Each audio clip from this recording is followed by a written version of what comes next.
Okay. Hello and welcome in, everyone. My name's Sugi Omagawa, and today on VTubing My Soul Life Hobbies in my 30s, we are making a fantastic recipe from the official Stardew Valley Cookbook. In that... Oh, I lost my pears. No! Not the pears! I was using the pears for the complete breakfast. But... For... Wait, that's the... Did I lose my bookmark? Or is it further... Oh, my bookmark did fall. But we're using Parasect for the Fiddlehead Risotto. So, this recipe is going to be definitely asking a lot of me. And good morning, Mr. Spock. Hello, how are you? I hope you're doing well. No hangovers. Nothing terrible. But yeah, so we're going to be working with this recipe. And boy, do I have a challenge today, because this is going to involve a lot of pots and pans. And I don't like playing with lots of pots and pans. But it does look like a delicious recipe. And I want to make it.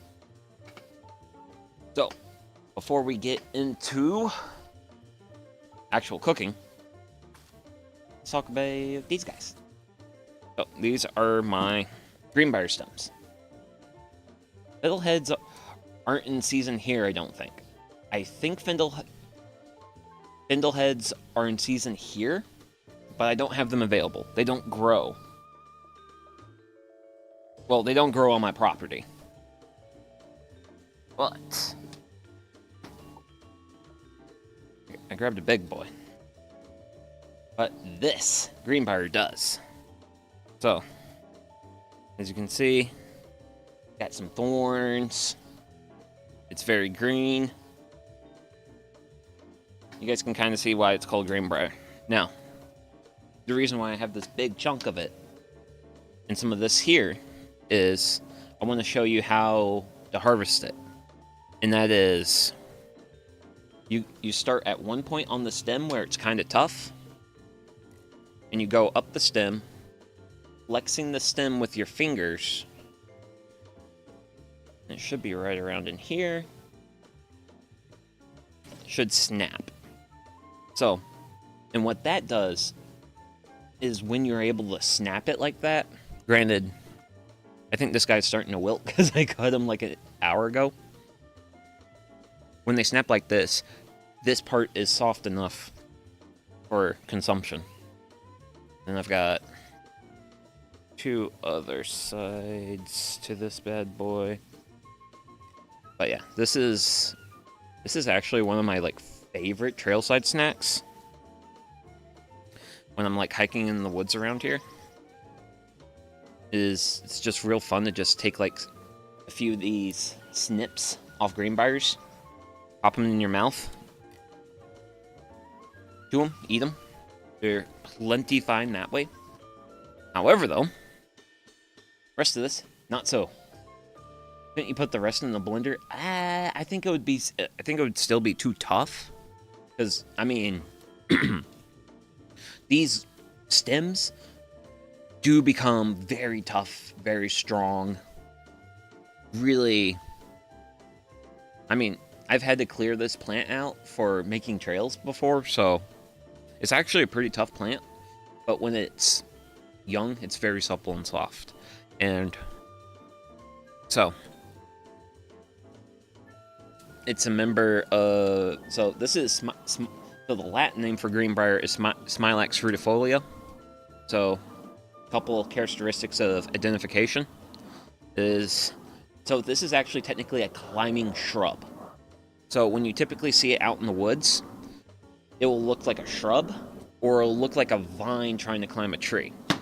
And it climbs using these tendrils. Got tendrils at each leaf node, and it will send those tendrils out. Got 2 tendrils per leaf, and we'll send those out and grab stuff to climb. Funny enough, I actually pulled this off my window screen for one of my windows. And it's opposite leafed. We don't have leaves and pears. Our leaf margins are smooth with 3 main veins. So there's not really a lot of stuff that looks like Greenbrier, at least around where I'm at. Granted, there are a couple different species of Greenbrier. There's a... Gosh, I think it's like cat Greenbrier or something, where it has a lot more thorns on the stem. This Greenbrier right here... Let's go to this other side. There's thorns. There's some. But there are a couple of thorns, and I think that's another reason why you don't want to put this in a blender, is if you put it in a blender, these thorns may or may not get blended and you'll have a bad day. But that's a little bit about that guy. But yeah, a very favorite plant, a plant I really like snacking on. So these stems, you can cook them like asparagus.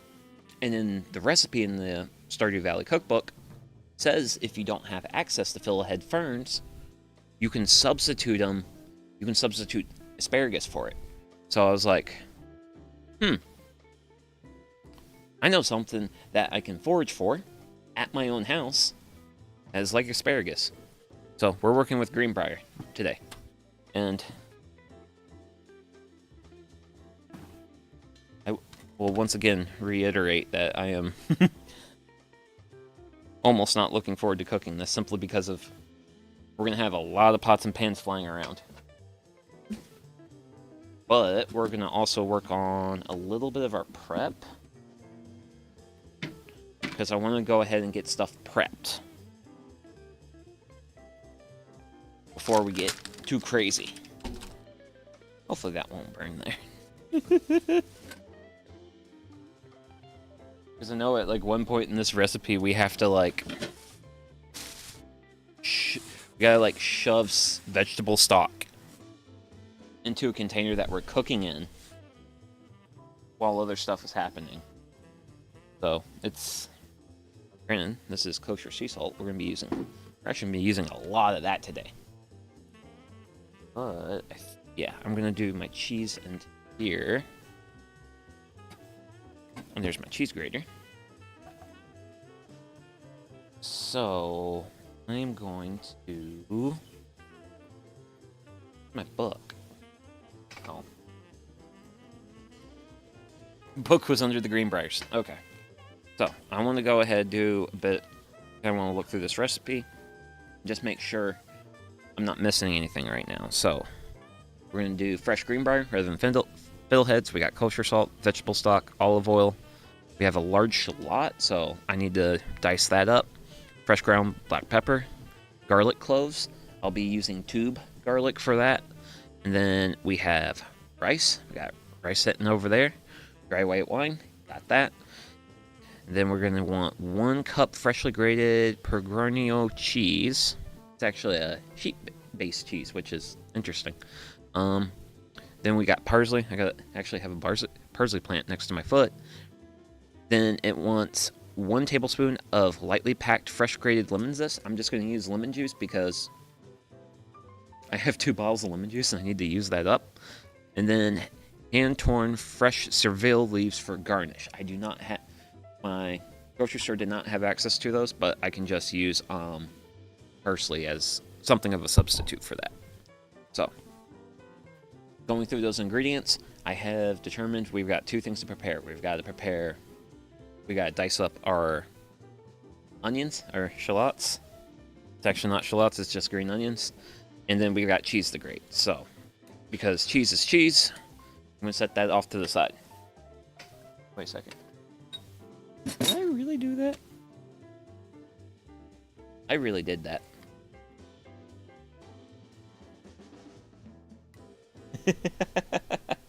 Oh, man.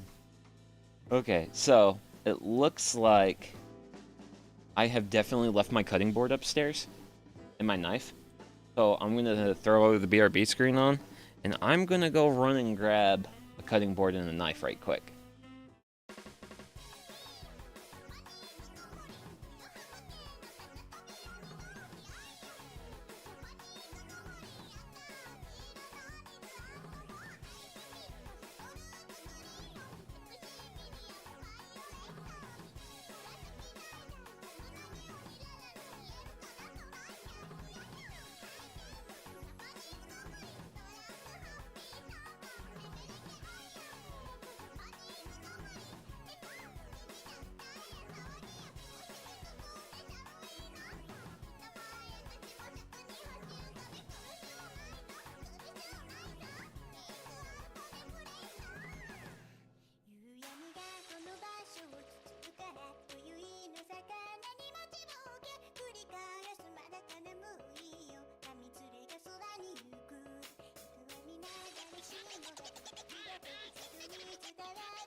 And I'm back.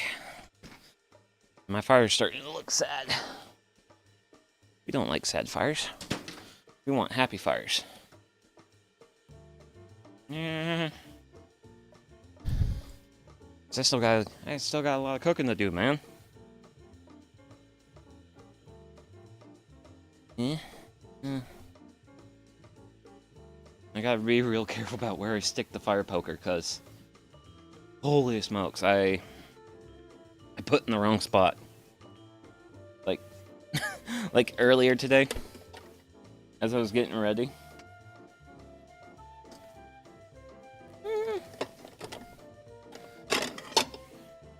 Because I literally put in such a spot where it was like right next to the fire pit, and it got hot. And I was trying to use it to manipulate things, and I was like, wait, the fire poker, it's very hot. Oh no, I don't like hot fire poker.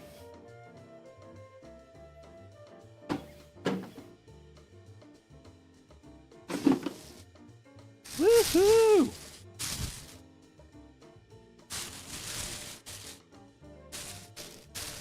Or substitute shallots.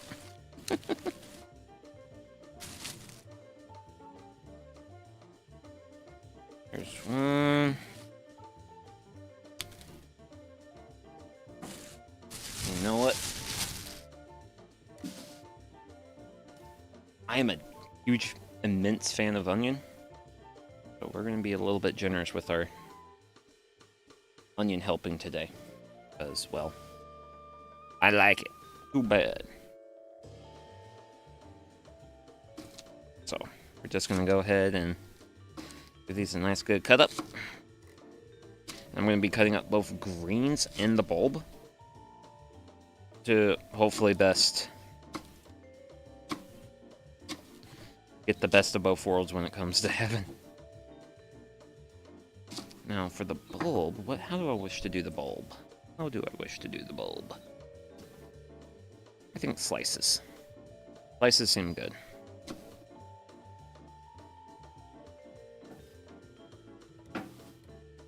And... ooh. Can I do that? Barely. Just a barely. But there we go. Bloop. Oh yeah. Granted, I gotta say, I got woke up last night by a loud owl. Like, basically, like, almost like right outside my living room. Not my living room, but my bedroom door. Bedroom window. Need some beer to put in it. Oh, Mr. Spock, the beer's gonna be later. Still AM. Yeah, it's like 10 AM. Too soon for beer. Beer can be later. Beer's good, but beer's also probably another reason why I woke up so early. Woke up at 5:30 AM, man. Because that's the thing that happens with me and beer sometimes is... sometimes I'll just wake up, like, really, really early. Like, I'll only sleep for, like, 6 hours or so. That's usually if I have somewhat of a certain amount of beer. But it's very infrequent. Cook with the beer. You know what? You want some beer recipes? I can look up some beer recipes. I certainly have not an issue in the world about that.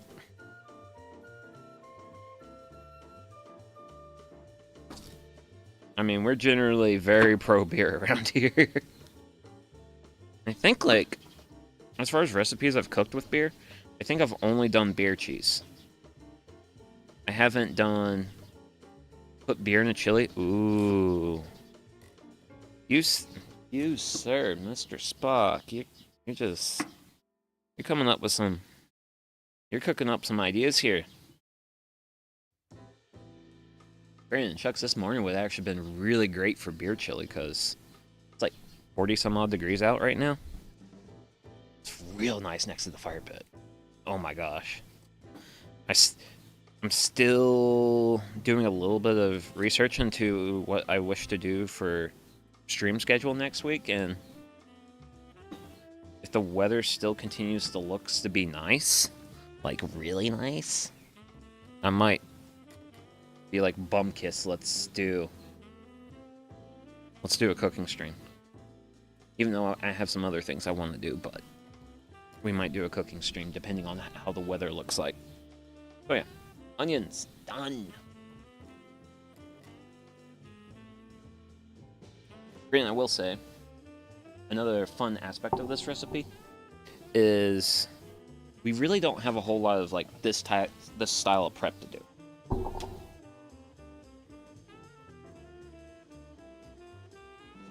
It's pretty friendly in a couple regards to that. So I now gotta grate some cheese. So this is Romano. It's a sheep cheese. I don't think I've had sheep cheese. This is gonna be a new experience for me. Granted, I did check. I can use this on pizza, which is something I always ask if I'm gonna be buying ingredients for a recipe. Is like, okay, if I end up with this weird ingredient, can I use it for my standard nefarious purposes? And if the answer is yes, then I'm like, okay, cool, I'll buy it. Because otherwise, I could probably just work with like the leftover bits of that earlier Parmesan wedge I've used. I still got sitting in the fridge. And I see that you have a 420 alert. You enjoy your 420. I have cheese. I have one of the greatest things known to mankind, and that is the cheese. Yeah, let's put a bit of an angle on it. It's on the grater a little bit better. Oh wait, I'm losing cheese. No! I can't be allowed to lose cheese. That's a crime against cheese. And we don't like crimes against cheese around here. We are exceedingly pro cheese around here. Well, I'm exceedingly pro cheese. I'm not the biggest fan of meat. Don't lose cheese, yes. Okay, so my bag is running low. I need to peel it back. Because we need like about a half cup. And we're getting pretty close. Oh man. Nice. Could be pretty. But guess what? I'm not going to measure out the half cup because, you know what? Cheese is just good. And if I have extra, put it all in. I like how you're just like, I'll go all in, Sugi. But the recipe just calls for like a half cup, and I certainly don't mind being generous with that half cup, but I am the person who does exercise some restraint.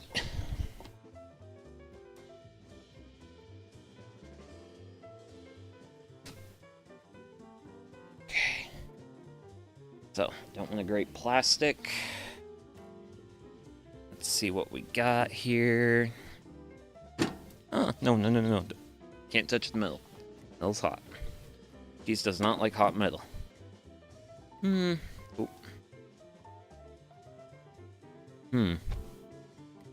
That looks pretty much like a half cup. Granted, we can find out.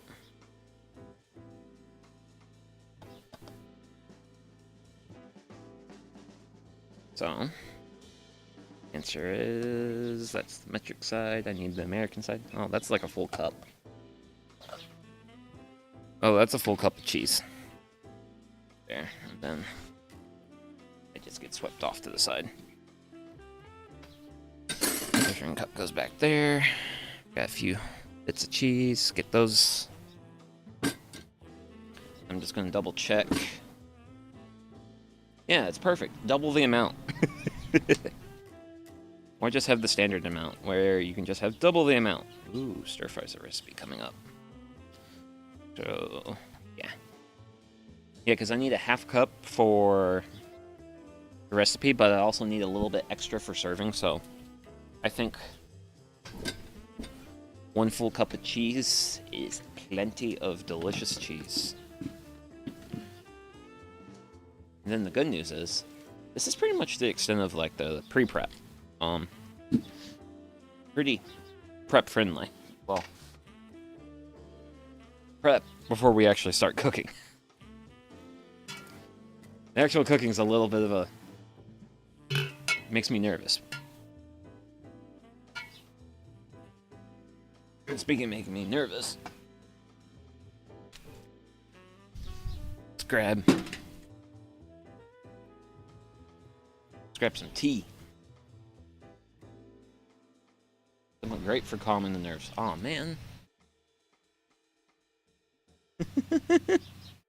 Neighbors just have to be firing up the mowers first thing on Sunday morning.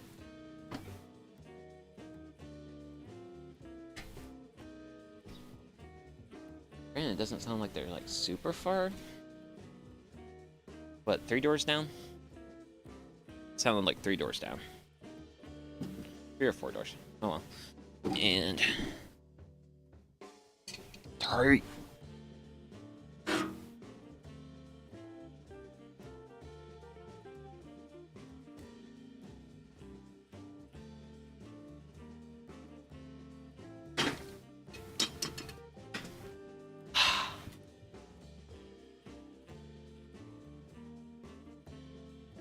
Like to think I have like the ultimate love-hate relationship with this tea kettle, because it's like, it's a cool kettle. It's just heavy and hard to use. Okay. Well. Who's this? Yay, metal's not hot. I like it when metal's not hot. When I'm campfire cooking. If I'm blacksmithing, then the metal needs to be hot. And then if the metal's not hot, I have problems. So...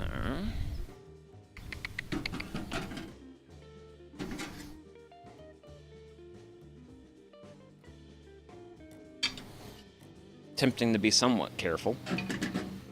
Only somewhat. Not excessive. There we go.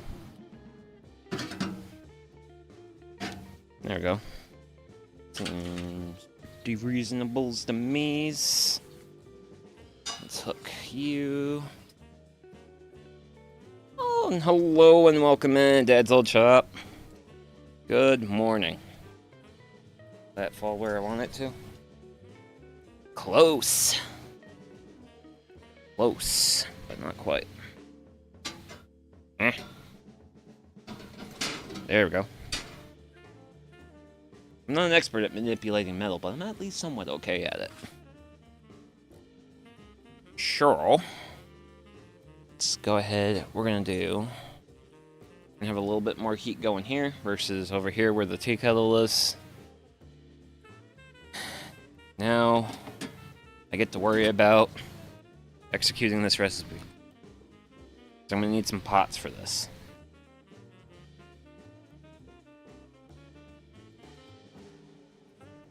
What we got? Wait. Come on, got too many bookmarks in my book. Keep losing track. So, fill a large saucepan with water. Bring to a boil over medium-high heat. Meanwhile, remove any paper covering from the fiddlehead ferns. Not worrying about that. And wash the fiddleheads well under cold running water. Fill a medium bowl with ice water. Season the water aggressively with salt. Set aside. Line a large plate with paper towels. So,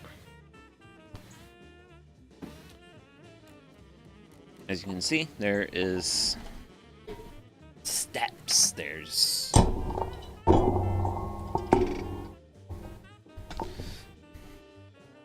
a lot of stuff going on. I almost don't like it when a lot of stuff is going on because... Damn it, my counter space is so limited. I have very little counter space. So this is going to be the hot water.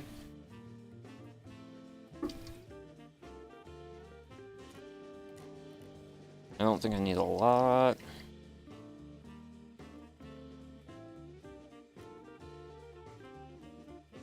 Because we're going to be using the water for a lot of things. So, now I need to get my bowl.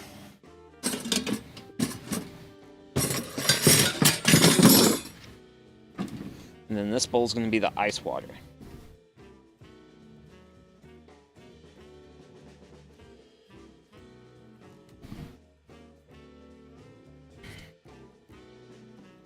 And then I'm going to be using the rest of this container of water for the ice water.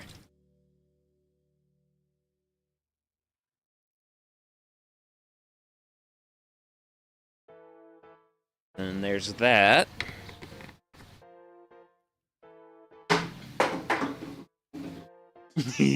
Oh, man. I love it when I get to throw things. I love being able to throw things. Okay. Tea drinkable.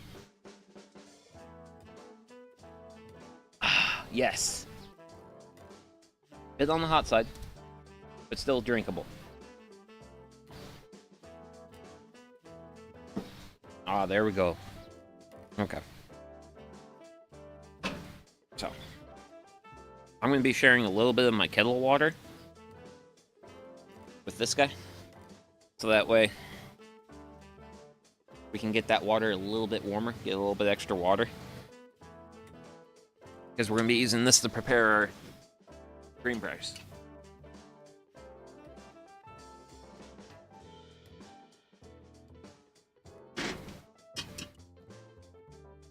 Wow!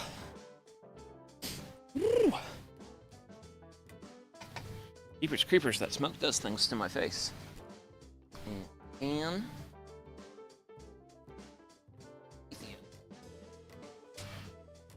I'm gonna grab these paper towels. Towels acquired.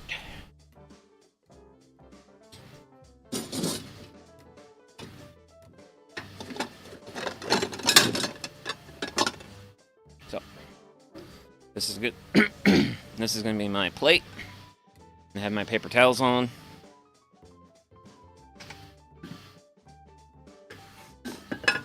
Eventually the Greenbriers will go over there. Eventually. But that definitely is warming up. So, not a lot of time left on that. So, let's get our recipe book.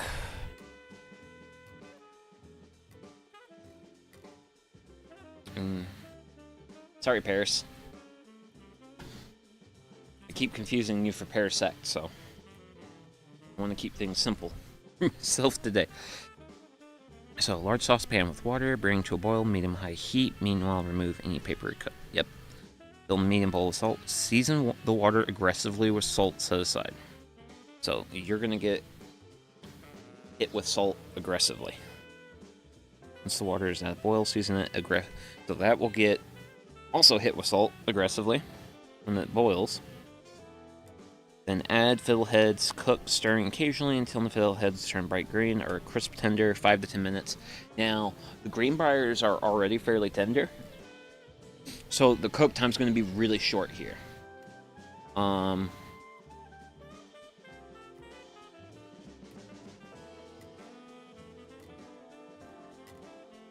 Creepers. I am gonna need a thing because I don't have a utensil to actually like manipulate Greenbriers.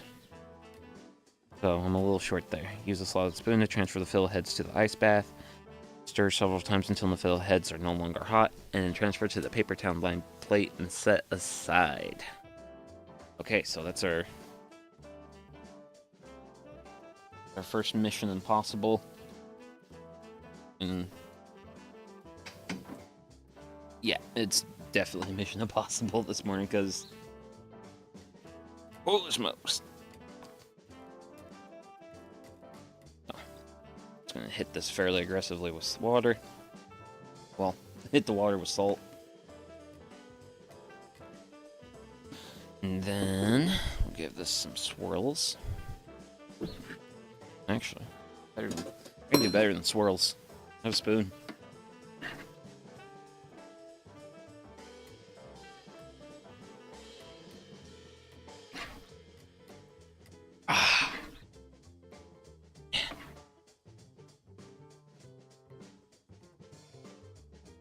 This has just been a nice morning. Been a really good morning. Other than forgetting stuff. Sucks forgetting stuff. But past that, doing pretty alright. Let's see. Salt's fully dissolved. So I'm gonna do a quick trip, grab some utensils, and hopefully we can get back to this.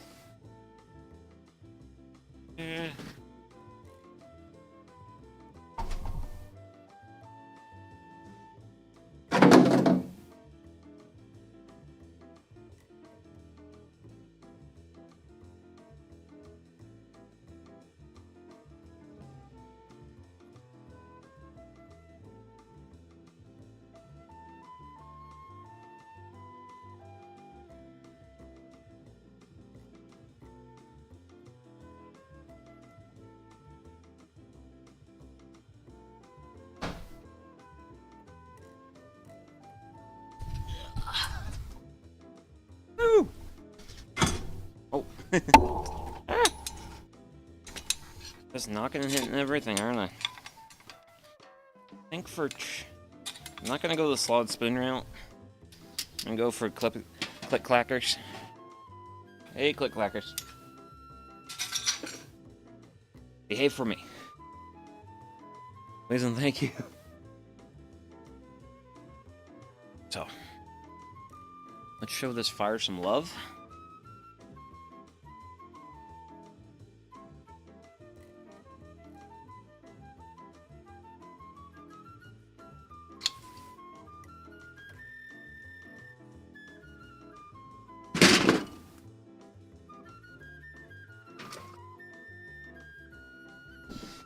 Get that heat up. Woo! Okay. But so far, garage door being partially closed is keeping smoke out of the basement, which good. Because when smoke gets into my shop, my bedroom's above the shop, and I really don't like that. Because when I go to bed, it's just like my brain's like, "Hey, I smell smoke. House fire? Should you be concerned?" I'm like, "No, brain. It's campfire. It's outside fire. We're outside. Fire's outside. Everything's fine. It's reasonably safe. Reasonably, lightly."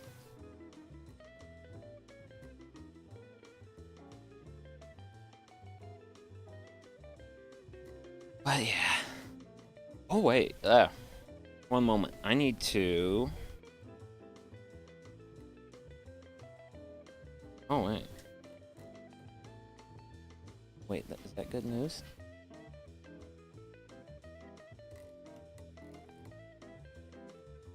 Oh, that's not good news. Okay. So.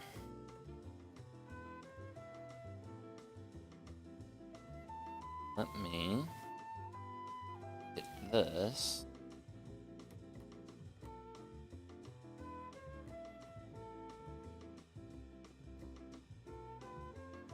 So I checked on the Kolsch this morning.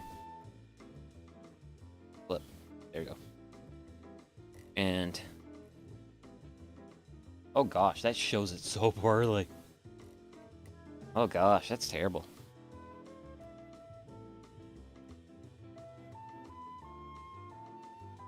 I'm gonna have to email that to me. show it.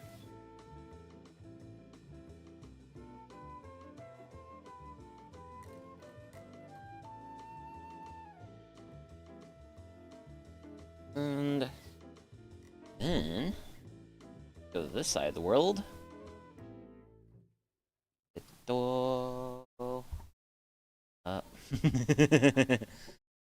love it when I'm doing research for something.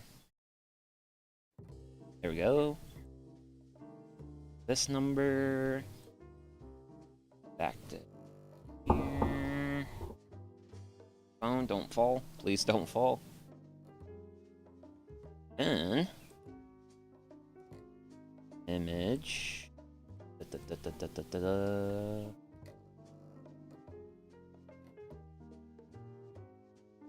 And then you can't see anything anymore. But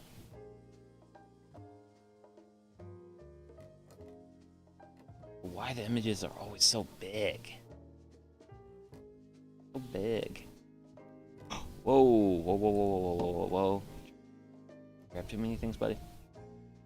But yeah, there it is. There it is in its full glory. A bubbling airlock. So, we've got very happy beer happening right now. So, very active fermentation. Very good. I was a little bit concerned about it simply because of how seemingly weird the mash went. Oh no, this actually isn't bad. So the sanitizing solution is very bubbly. So if the fermentation gets very active, i.e. produce lots of carbon dioxide, you get a lot of air volume and it will bubble like this. As long as the fluid in the airlock stays clear, as long as I don't get beer into the airlock, we're good. But with the airlock looking like that, that's perfectly fine. That's acceptable. Maybe not ideal, but it's generally fine. So this is starting to bubble. So let's grab some salt. And let's hit this aggressively with salt. And I can't go too aggressive because I want to keep some of this salt. And I'm going to use clickety clackers. Nah. Clickety clackers are not stirrers. This is a better stir. Still not the best stir, but a stir nonetheless. So.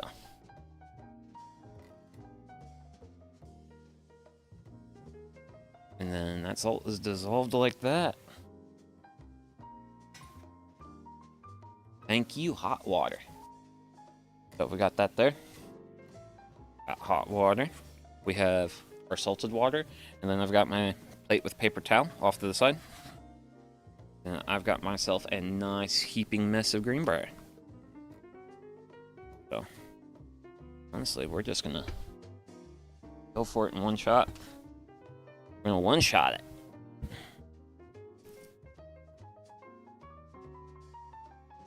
And that goes there. And we're just gonna let those chill, hang out for a little bit.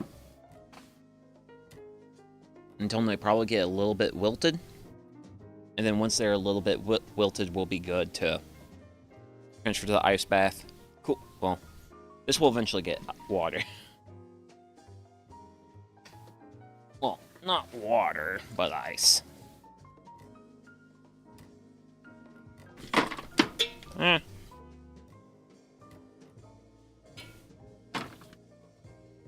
Shame you couldn't find Fendel heads. They're just hard to get.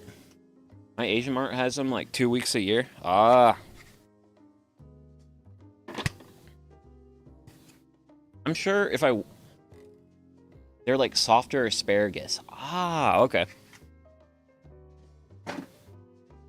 Yeah, the recipe did say you could substitute asparagus. Which, for Greenbrier, you can cook Greenbrier like asparagus, which is why I'm using Greenbrier as a substitute for the fiddleheads. Granted, judging by those leaves on the Greenbrier, I think they're gonna not cook for long.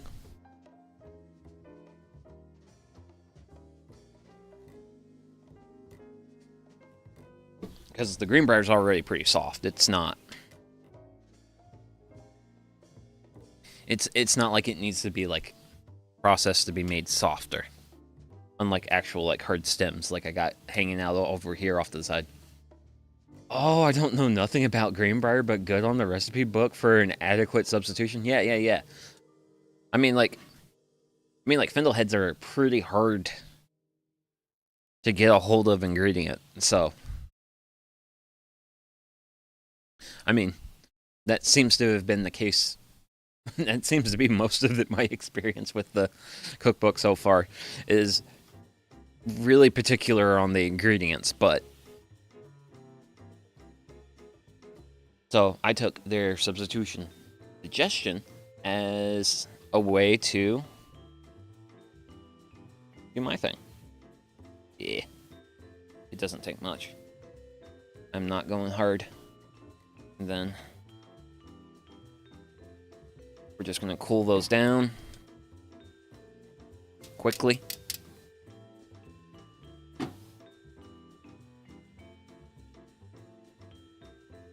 And that will at least be the Greenbriers. Well, part of the prep done. And then we're gonna get into like even more exciting things. Which, oh yeah.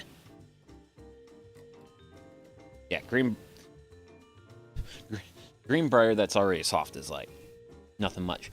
Fiddleheads exist for like a week every year, and fiddlehead ferns are just not easy to farm. I think most of their harvested off private lands people just have populations of. Yeah. There's a... I mean, fiddleheads are basically kind of like truffles in the sense that you can't like actually farm them. They are a wild crop that you just have to let do what do, which is also another reason why I'm working with Greenbrier today, because Greenbrier is also just a wild thing that exists out in the world. Okay. Oh, yeah. So, that's these done. We can give them a good shake. And they're going to get transferred to the paper towel. Then we're going to leave none of these bad boys behind. Yeah. Then that's all that. We have some nature trails that have them, and you got to get lucky to beat the foragers. Yeah. Jux, I was bicycling in one of my local parks like 3 weeks ago, and I saw a lady out there foraging, doing a little bit of foraging, and I was like, oh, cool. Because, I mean, here's the thing, I've done my fair share of foraging, too. Granted, I usually go for persimmons. I am big on persimmons. I don't deal with too much of the spring crops. Also, thankfully, I'm lucky enough to where birds actually plant some of these spring crops for me. Like, all my Greenbrier are planted by birds. You like to see it as long as people are bringing small bags, baskets. Yeah, you don't want to take everything. You want to leave a population behind. So, oh, I don't know if I'm going to need that later. I loved wild raspberries as a kid and would hate to see dry herds with big baskets, yeah. Well, you gotta leave some for everyone, you know? So, I'm gonna be doing a little bit, it looks like gold panning here. The purpose of this is literally a brand new carbon steel skillet.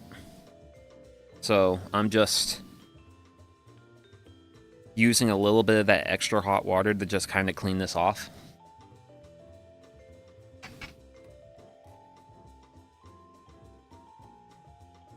Since it's like new.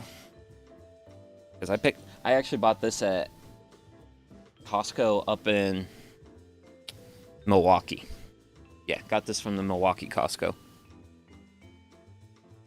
Even better, it was $6 off Costco's standard price. I think I paid like $22 for this, and I've been wanting a bigger, wider skillet for some of these meals because some of these meals get pretty big. So this was a nice upgrade that I get to bust in today.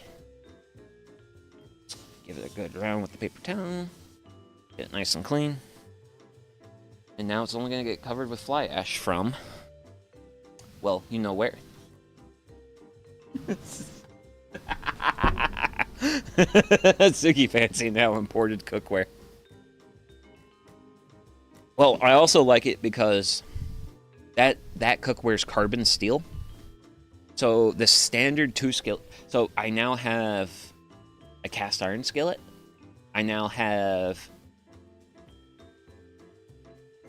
carbon steel skillet, and then I also have stainless steel skillets. I have skillets of all the steels now. I do have. There's a second thing I own that's carbon steel, but that is the stupidly massive skillet that might eventually come out more once I do more cooks at the other fire pit, because the biggest issue with the stupidly huge skillet is, damn it, I don't have table space for giant skillets. Oh, hello, book.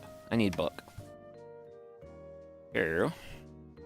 Now that our spindle heads are complete, Dungeon Mashie and Titanium Shield skillet win eventually. So in the medium saucepan over medium-high heat, bring the stock to a low boil, then cover, reduce heat to low. Large skillet over medium heat, 2 spoons of olive oil. So the large skillet is going to be the big thing. Okay, cool. So we can actually start thinking about actually like cooking. With the first thing being with the first thing getting our stock ready. And honestly, for the stock, I'm gonna reuse this skillet, but I got water I need to dump.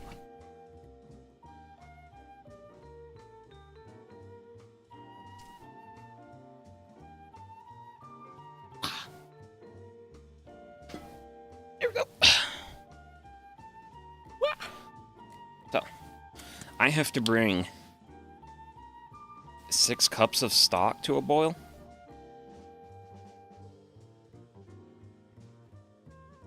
So, I'm gonna take a little bit of time.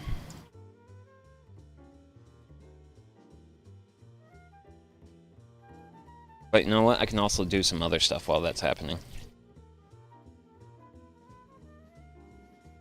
Granted, once again, thank you for mentioning Dungeon Mashie and the fact that I still need to watch Dungeon Mashie. Granted, the biggest thing that's between me and watching Dungeon Mashie is the fact I don't have a Netflix account.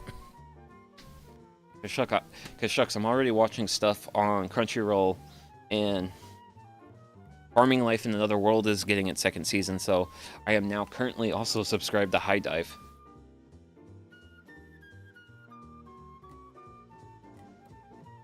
There's too much anime. Oh. And speaking of things I'm going to do to kill time, well, also just things I want to do. I want more tea. Yay! What tea do I want next? Oh yeah, we're doing it. We're doing it. We're doing the tea ball. We're doing the gunpowder green tea and the tea ball.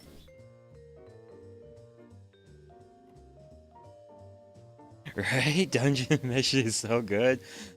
I also came close to buying the manga volumes because I want more. Nice. I mean, I think I watched the first 3 episodes of Dungeon Mashie with friends, and I'm like, I want more of this.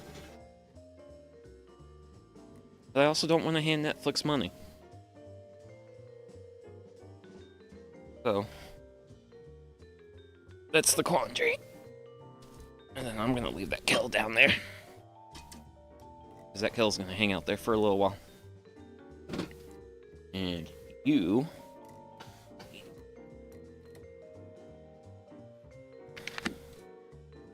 Let's throw a little bit of water at you.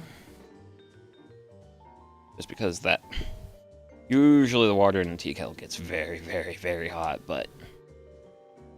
I've been keeping a lot of my fire heat on this side. And then what my game plan is in the long term is I've got a little bit of heat going on here. So once I get the stock up to a boil, I'm going to move the stock from here to there. That's going to be my low heat. And then I can do my actual cookery shenanigans here. However, I think we're...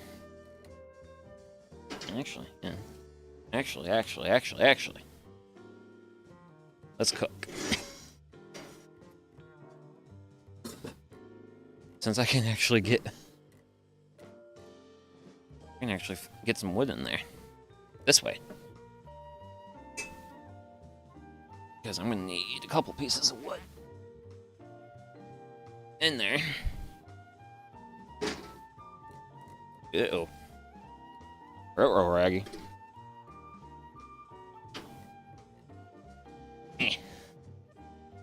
And then, can I flip you?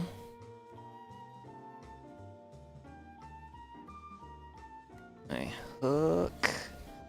Down there. Good. Bring this back over. That should make for... So, add a little bit more firewood. We always like to give our fire pits love here. Until they throw smoke at our faces. Then we're a little less appreciative. So I need like 6 cups of stock.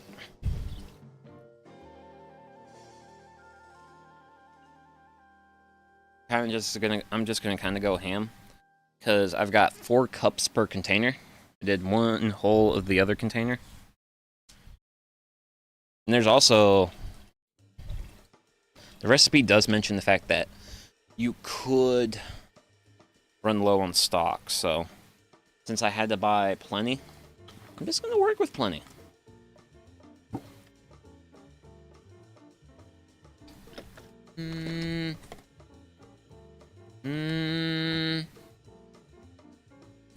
Splash more. Granted, that other piece of wood is smoking up a storm.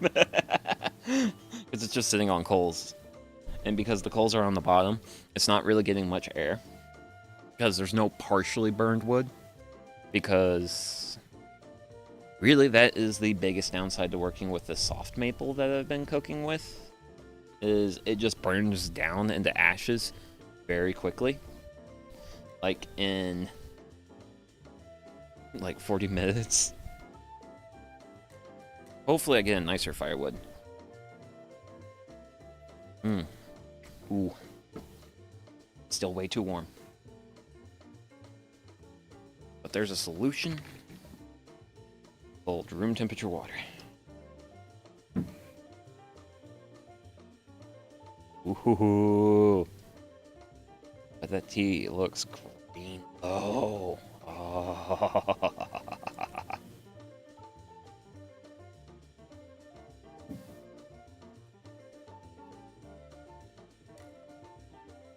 Ah, boy.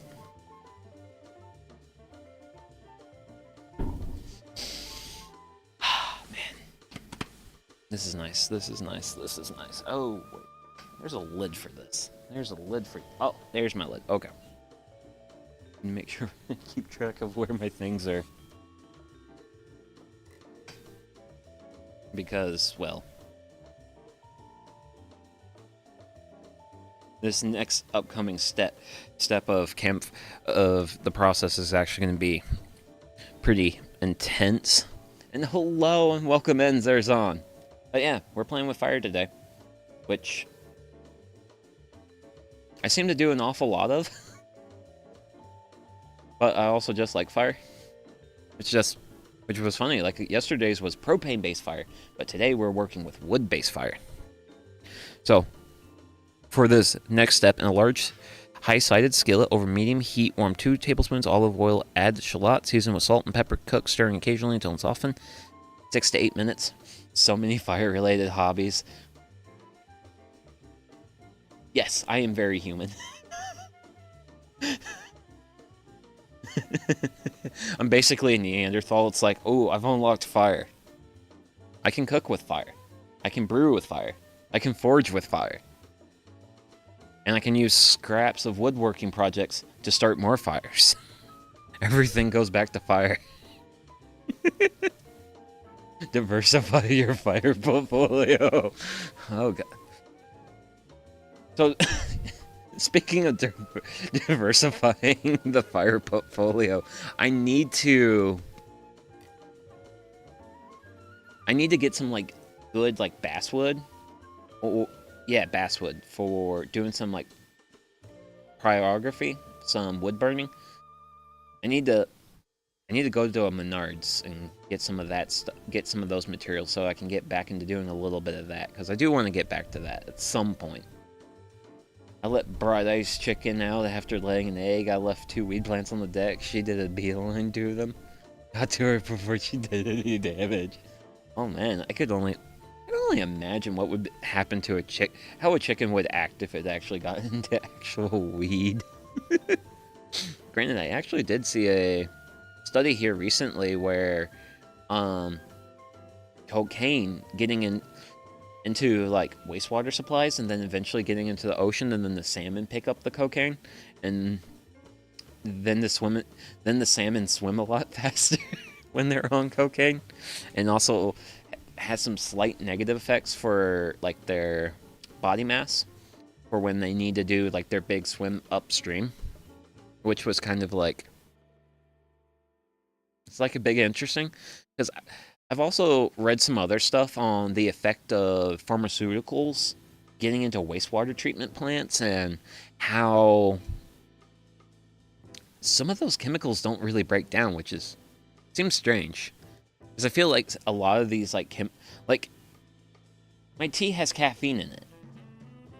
And I feel like when the tea eventually leaves me, I feel like the caffeine is gone. Yeah, but I bet they're way more fun at parties. When the plants bloom or bigger, I let her trim the bottom leaves. Ah, okay. Neat.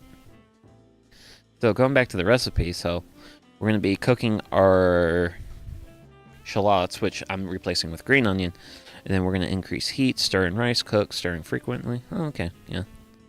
And we're going to also work with garlic as well, so well, get my tube garlic out, because I'm working with tube garlic, because, well, I'm lazy. And also, I like tube garlic. I really like tube ginger and tube garlic just because it's in a tube. I don't have to, like, make it. I mean, the flavor isn't as, like, rich or as organic as I would get if I were to work with it raw. Well, cut the close up on my own. Yeah, pharmaceuticals are weird. Sometimes your body just borrows them. Sometimes it processes it, and then the processed form is also psychoactive. Yeah. Just, it's kind of interesting how the different ways the human body handles the various chemicals we throw at it. Oh, that's where you are. Yay. Delicious stuff. It's actually starting to look like a cooking stream. And I feel like after the stream, I need to look into seeing if caffeine actually gets processed by the human body.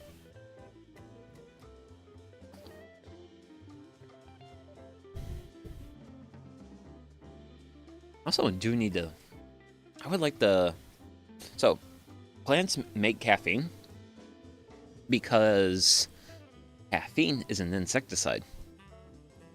I wonder if a mosquito was to bite me after I've had a couple good cups of tea. I wonder if the mosquito would die. Personally, I would think that there wouldn't be enough caffeine to do it, but I don't know, it's a thought. It's a thought. Sugi has those occasionally. I think I've actually heard of like some people when like when they're like really addicted to cigarettes, that's like the one benefit of smoking cigarettes is all the nicotine, because that's the thing with nicotine and tobacco products is nicotine is also a insecticide. So your body is like naturally naturally resistant to insects.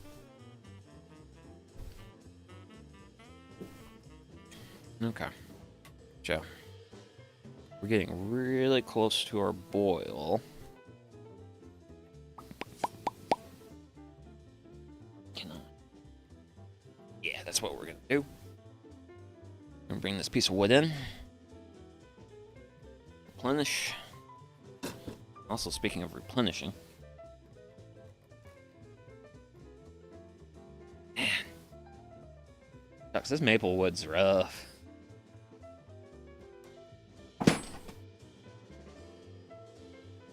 Tree was definitely seeing better days. But yeah, it would be real nice to actually get, like, holy smokes, like hickory. Like, get some hickory firewood. Granted, actually, wait, if I got hickory firewood, then Mr. Spock would just be like, hey, Sugi, you need to start smoking things now.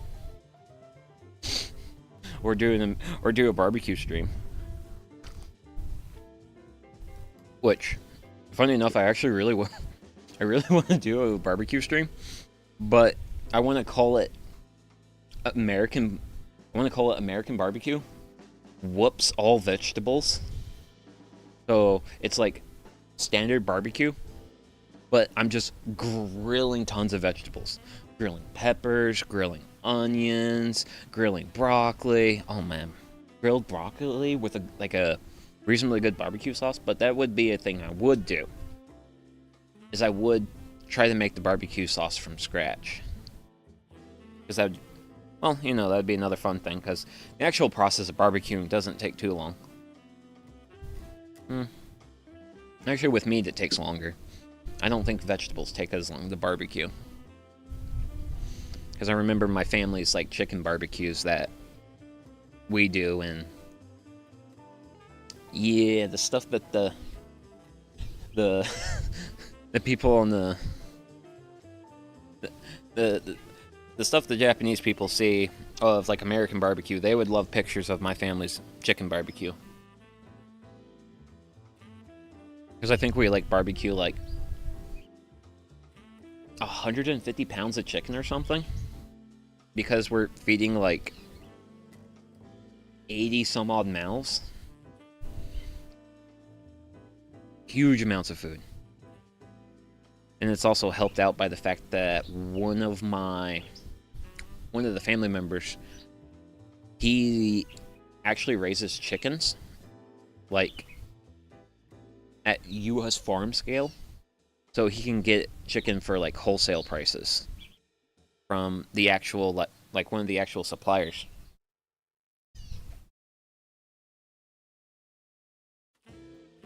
But yeah, it's a neat thing.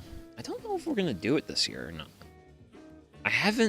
No one in the family has told me about it yet. Because I am gonna be missing the family camping trip. Because it's gonna be during June. And June's my work's busy season. Which, that's another thing I need to really keep in the back of my mind is... my work's busy season is coming up, and at some point I'm going to have to deal with the consequences of that. And deal with the consequences of that is like, sorry guys, there might be less streams in June.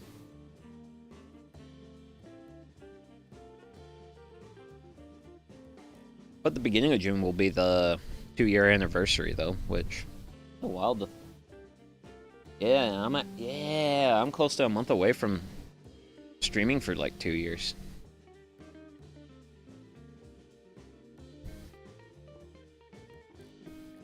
It's been good times.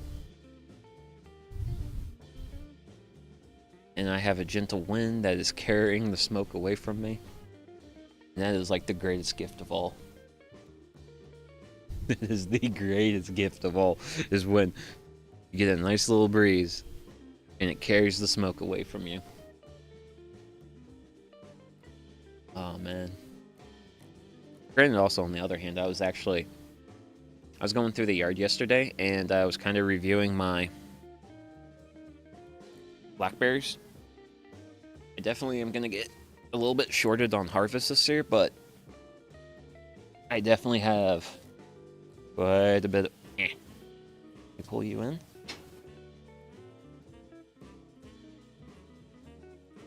Yeah, that's somewhat acceptable. Well, are you going to have a 2-year anniversary stream? Yes. I will be doing a 2-year anniversary stream. As for what sort of fun stuff there's going to be, it's up in the air. I actually have a buddy coming over today, and I want to bounce ideas off of him for how I want to do some of the stuff for the anniversary stream. So there will be some playing stuff by ear.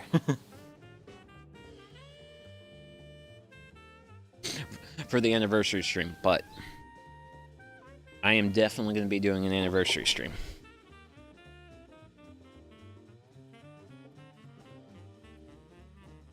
It's just figuring out the logistics for the big thing I want to do. It hurts my brain. So I'm going to get a second brain involved. I'm going to have that second brain help me out a little bit. So we've now reached a nice, reasonable boil. Actually, what am I doing? As long as this isn't hot. Okay, not hot. Great. So we've got ourselves a nice boil here. You get picked up and get set off to the side. So we've got just a little bit of heat on this side of the world. You should have axe throwing. Ooh, axe throwing. I like that idea. I need throwing axe. I'll need to buy some throwing axes though. Granted, we definitely know a guy here who's thrown some axes.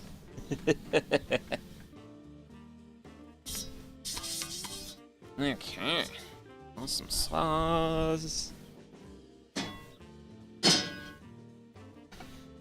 Now,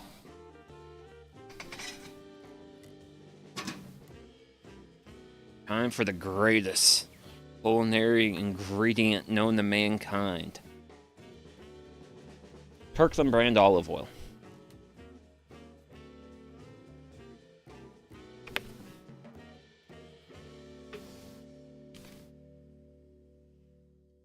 Also, another thing is I hear an axe throwing. What could go wrong? Exactly.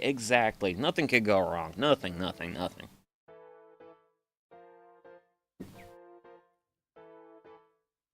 Except right now I have an unlevel cooking surface.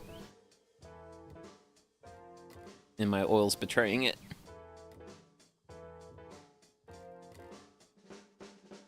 Now, I'm pretty sure I do have the stones that I put on the other side that kinda level it. And that's also... Oh, shucks. I shouldn't be thinking of more projects. Okay.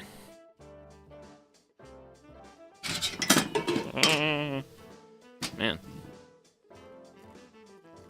Flip-flopping around like the brother-in-law. Like the brother-in-law. Okay, so... Let me just... Okay, yep. I need to do that. Yep.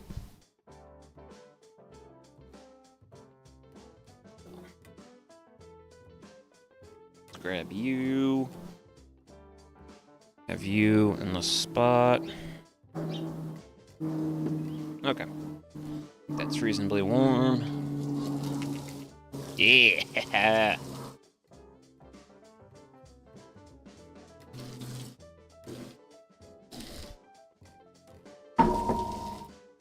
Now it feels like cooking.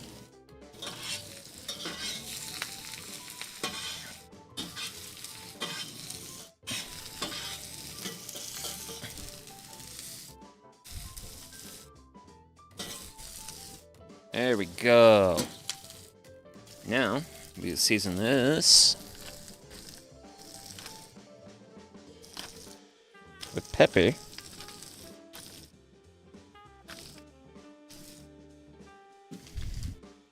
And some salt.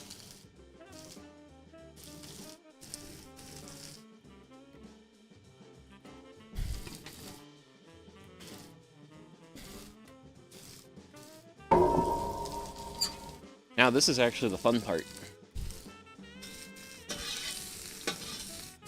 Oh my gosh. Fresh cracked ground pepper, onions, olive oil. Man. Makes us best smell ever. Best smell ever. Love it. Now, I think I might be running a little high on heat.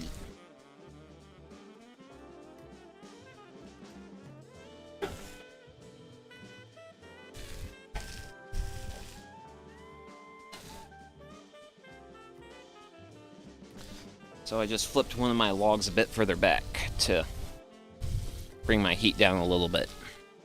We'll see what that does. Because this is supposed to cook for about 8 minutes. And then we'll do... Then the garlic gets added to it, so...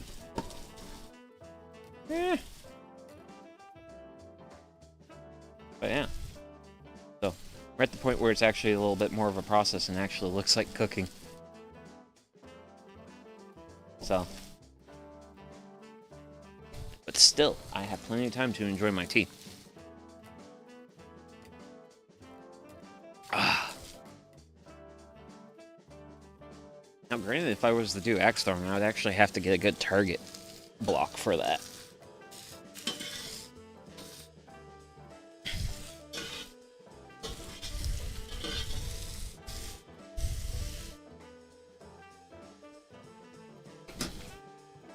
Which that'll call for like a wood like sycamore, something that's somewhat soft. Ooh, if I could get I could get a big chunk of cottonwood. Cottonwood would be good for that. Which, funny enough, I actually have a cottonwood tree on my homestead, but it's a youngin'. It's nowhere near big enough to make an axe throwing target out of. Drugs, I've got multiple sycamores. None of my sycamores are ready for becoming axe throwing targets. They barely have wood thick enough to make handles. I'm not sure why you would make a handle out of sycamore. Definitely be an odd choice there.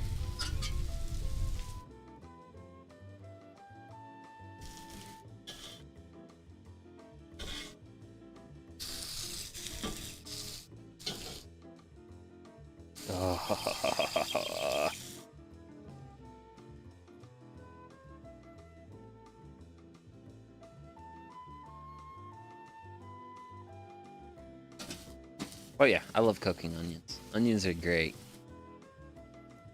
Would be nice if I was better at growing them, but they're also pretty cheap. Use what you got, handle gonna break anyway. Okay. I mean, I still don't even have... I don't think I have any proper throwing axes, so... Which I know for, like, throwing axes, you want them to be balanced right in a certain way. I missed the axe topic. Axe throwing is fun. Well, yeah. I use Harbor Freight axes. Ah. I actually don't think I've seen axes at Harbor Freight.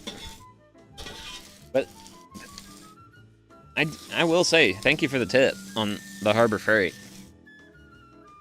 So, Definitely was right to turn down the heat a little bit. We got a little bit of browning, blackening happening here. How are we doing here? Oh, that might be hot. Don't touch the hot thing, Sugi. Yeah. That's doing perfect. I'd reinforcing brass dowel through the head and yeet.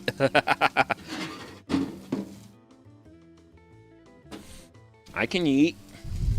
I can yeet very well. Okay, so I'm gonna actually be killing this garlic paste on here. Is Harbor Freight like Princess Auto in Canada? Maybe? Harbor Freight's like the cheap tool store. Like I've bought a lot of... I've actually bought quite a few clamps from Harbor Freight. My chisels are from Harbor Freight. If I'm gonna buy wood carving tools, I'll probably pick... They have a real cheap set of wood carving tools. Yeah. Okay. Weird cheap tools. More like... They mostly do like a lot of more common tools. They do a lot of automotive tools, but for me, I have all my dad's old tools. And my dad worked on semi-trucks. So my need for automotive tools is very low. Like, I have, like, no need for automotive tools. So, a good chunk of Harbor Freight selection doesn't apply to me.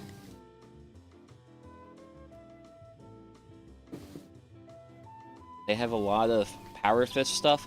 Okay. Okay.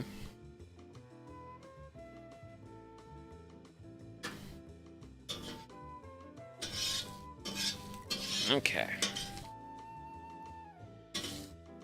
I looked it up. Yeah, Princess Auto is similar to Harbor Freight. Ah, okay. Good to hear. Good to hear. Oh, what sort of fire am I working with here? Because that fire is really putting out heat. And I want to bring that heat down. Oh, no. Wrong spot, wrong spot, wrong spot. Right spot, right spot, right spot. So, push some. Their flares even look the same.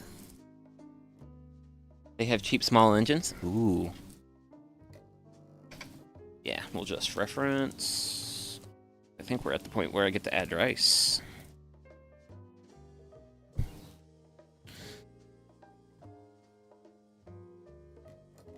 Increase heat, stir, and rice cook, stirring frequently. 3 to 5 minutes. Okay. It's rice time. Probably same company, yeah. I'd say that would probably check out. Because there's a lot of companies that will have, like, one brand for the US market and another brand for the Canadian market. I don't want a bag explosion. Not this morning. No bag explosions this morning. Come on. But I did get a little bit out of there. That should be opened up enough to... I really don't like holding my hand here. Really don't like holding my hand there. Whoa.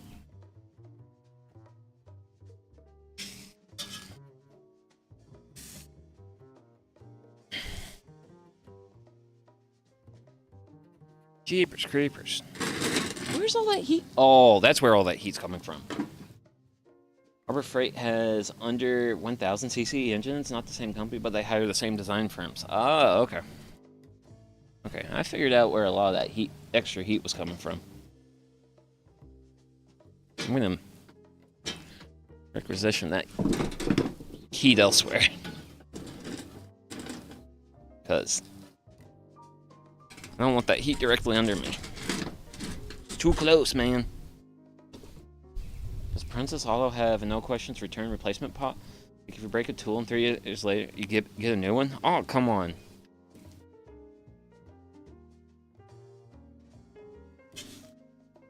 Don't speak of the ways of the old craftsmen.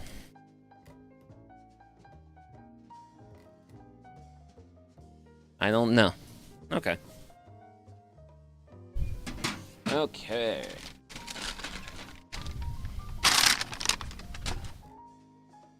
Hey guys, I brought wine to the party. Does anyone want some wine? Got this cool illustration of a pig on it.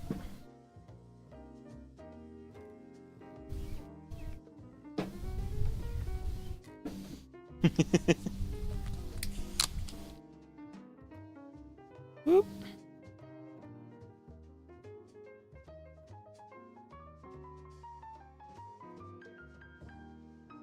And we're just gonna be generous with that. Ooh! Oh man. That smells nice and fruity for a white wine. Oh. Definitely got some toasting. Nice happening.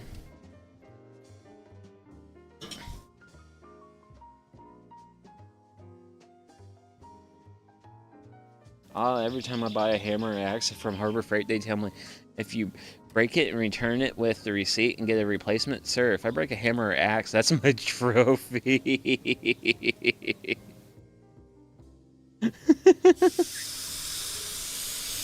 Oh, whoa. Betty the Spaghetti.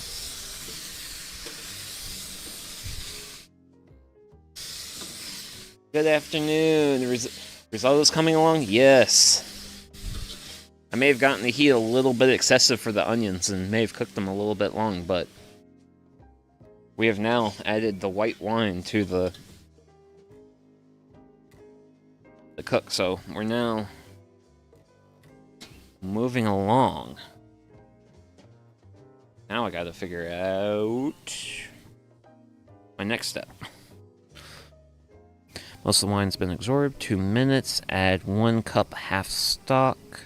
Stirring constantly until stock is absorbed by rice. Repeat with second cup. Continue adding only half cup at a time. Stirring, cooking until rice is tender.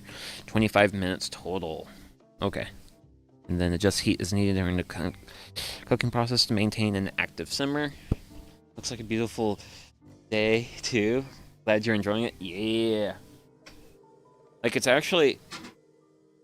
It's ever so slightly cool. So... It's like 40 degrees and... It's like mid-40s and freedom units. So, very pleasant. Very pleasant weather, especially be around a fire.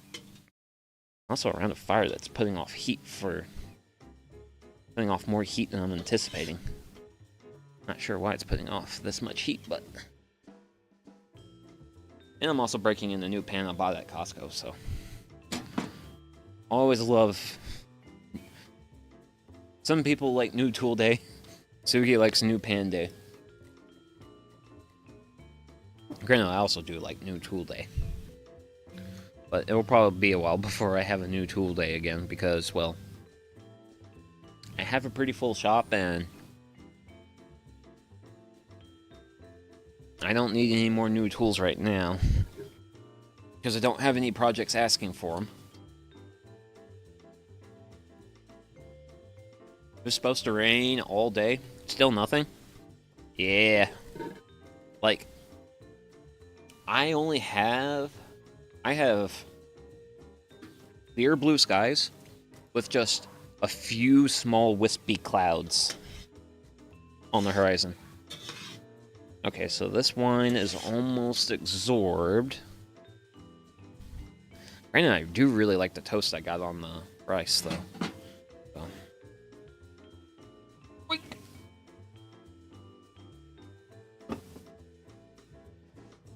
So, time for a cup of stock.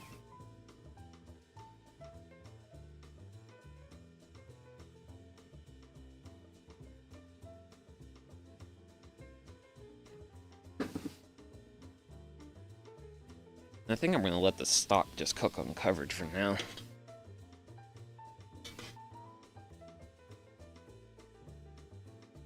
Ooh. Gotta be annoying on a farm. It's annoying in my garden when the rain holds off and I have to manually water. Oh gosh. Manual watering is the pits. I was really happy when I was on vacation and I found out that we got a good bit of rain here. So it's like, okay, cool. I don't have to worry about watering the garden when I come back. Instead, I get to worry about planting the garden. Sucks, yesterday I wanted to plant out some of my sunflowers. Yeah, the sunflowers didn't happen because I had neighbors who were working on their car in the, like, street. And I'm like, I'm very exposed to other human beings right now.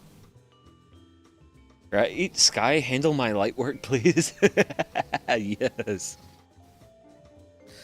Please, nature, take care of the nature that sustains me.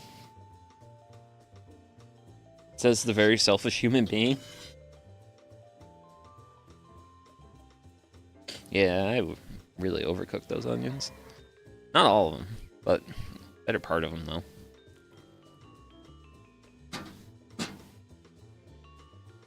Granted, I was a little nervous about that bag being enough rice, and, well, for just me, it's going to be enough rice.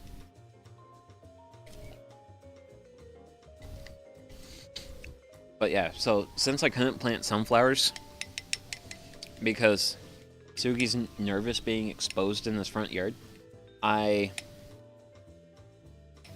instead planted out a dozen lettuce plants in the backyard.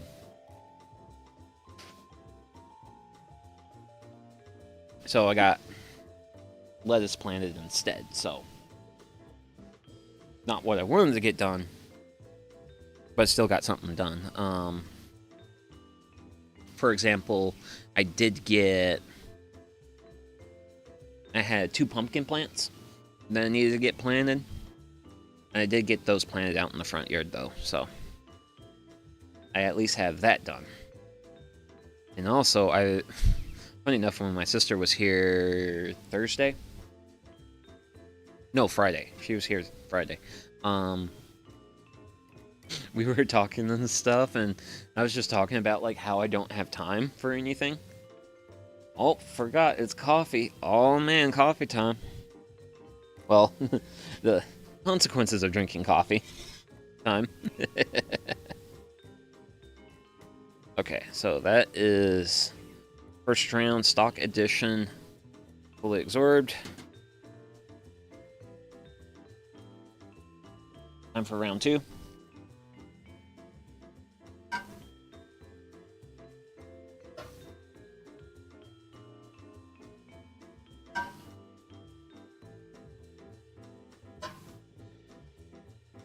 Round 2.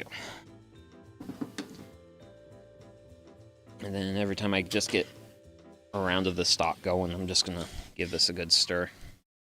Just to keep making sure that heat's evenly distributed. And I definitely like how of a nice simmer we have. It's nothing aggressive. Aggressive simmer is bad. It's too much heat. Slow simmer, good.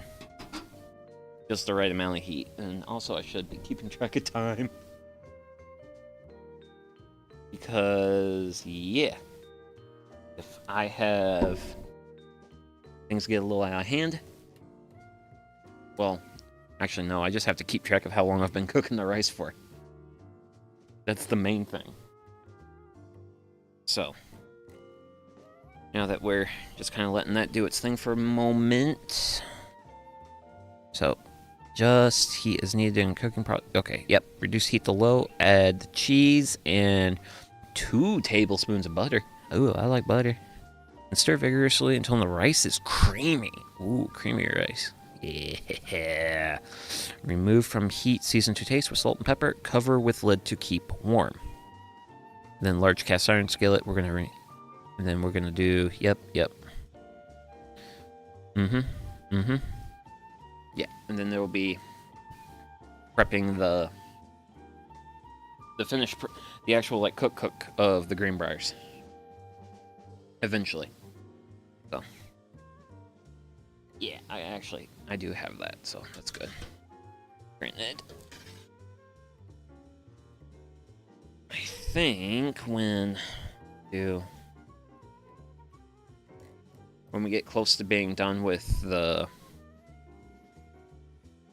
rice, I probably will do a bathroom break because I've been consuming tea, man. Oh, and also my next tea is going to be an orange spice black tea, which this is a good tea.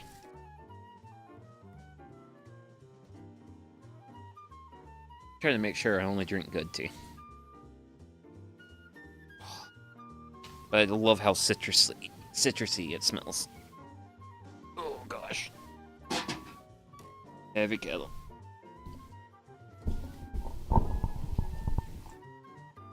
Oh.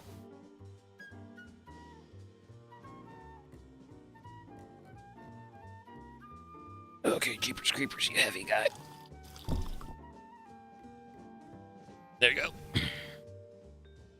Now, it's been chilling off the fire for a little while, so...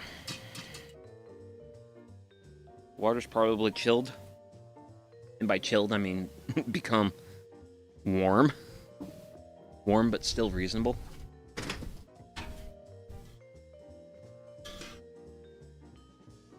Yes. Yes, rice. Absorb flavor. Absorb flavor from the vegetable stock. And become delicious.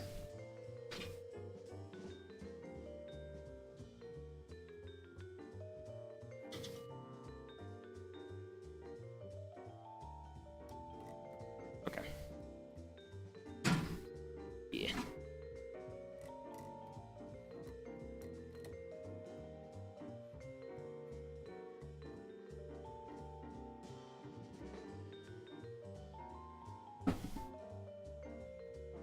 Okay. Ooh. Oh, man.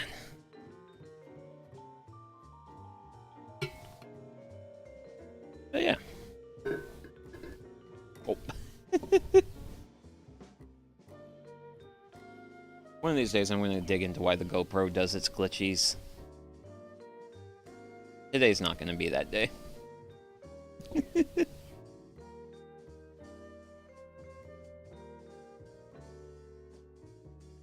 I cannot be bothered. Just because I just got other fun stuff to do. Okay.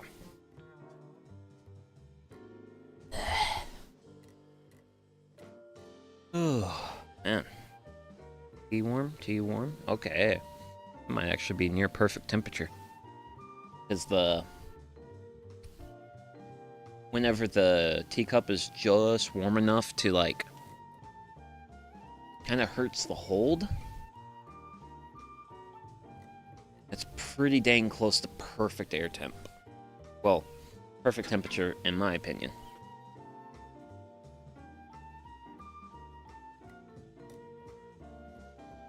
Okay.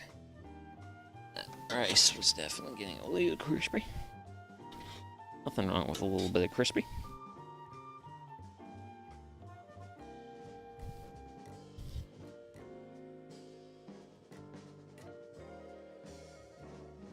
But yeah, this is actually the first time I've made a risotto. I gotta say, so far I'm liking where this is going. Like we're cooking rice and vegetable stock. And we're gonna be topping this off with some vegetables later, so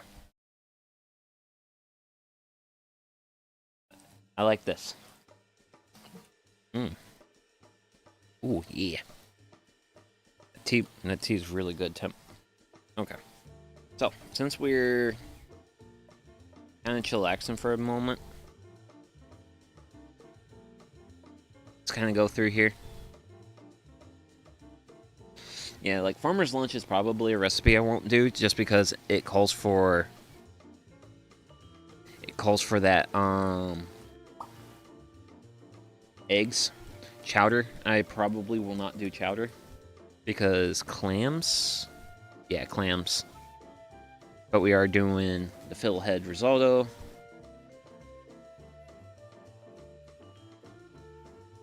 I'm very impressed with the quality of the pictures they got for this. And then there's pizza, which is like, cool, pizza, but I've already done pizza. Ooh, cauliflower crust pizza. I've never done cauliflower crust. Carp surprise. Never done carp, though. Not a fish guy. And then there's stir fry. Probably will do stir fry. Vegetable stock, soy sauce, red wine vinegar, toasted sesame oil, granulated sugar, ground white pepper, cornstarch, cooking oil, tallow or lard. Fresh shiitake mushrooms. We'll be skipping mushrooms. Purple carrots, yellow onion, fresh ginger, garlic. Yep. Kale. Other than the mushrooms, all things I like for the stir fry. Granted, I also really there's there's a Peruvian place that we sometimes go to, that we'll sometimes get lunch at work. Yeah, that rice is starting to stick a little bit. Definitely due for some stock. And, well, it's like Peruvian chicken. And they have a dish called Crazy Lomo. And it's like, I think it's peppers, onions, and beef. In like a sauce. Really good sauce.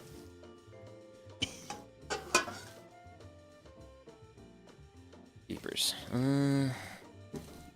I would actually benefit if you were on level. And I don't think I have any... Actually, how hot's... don't touch the handle. Don't touch the handle. You will have a bad day, Sugi. Stop.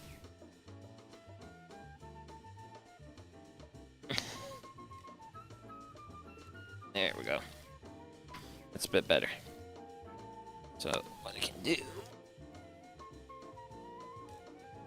grab this. Tilt it. And get a lot more stock.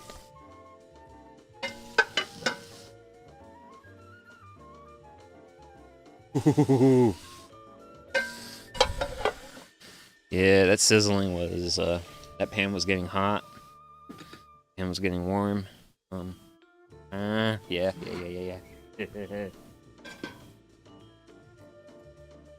Okay. So, let's go ahead, get in here. A nice stir. Make sure nothing's sticking. I've went a little bit heavy on that broth there, but you know what? That's fine. But yeah, I do want to make that crazy lomo at some point, because that's like my favorite thing to get from that Peruvian place.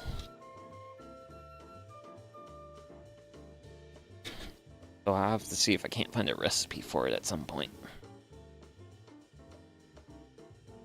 And if I can find a recipe for it, totally gonna do that type of stir fry, because this pan's gonna be great for doing stir fries in. It'll be a great pan for it. So, back to our book.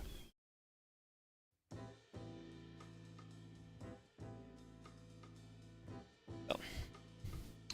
Ooh, cheese. Ooh, cheese cauliflower? Cheese? Unsalted butter. Panko. Ooh, okay. Kosher salt, freshly ground black pepper, large cauliflowers. Calls for 2. We'll probably cut that down. Whole milk. All-purpose flour. Hello paper bag that held wine. Garlic cloves. Thyme leaves. Havarti cheese. Gourvet cheese. Ooh. Oh yeah. I think this cheese cauliflower is going to go down, though. And it's from the kitchen of Pam. Ooh, Pam. Didn't know you had any. Didn't know you had some like really good stuff, like food. There. Keep that. Some say the moon's made of cheese. I'd say it's cheese cauliflower. I hope to visit someday and find out. Maru. Salad. Oh man. Wait, dandelion greens, lamb's quarters, wild arugula, and other foraged greens? Oh no. Wait, and ruby red grapefruit. Why grapefruit? Like, I like the idea of it, but... Rice pudding.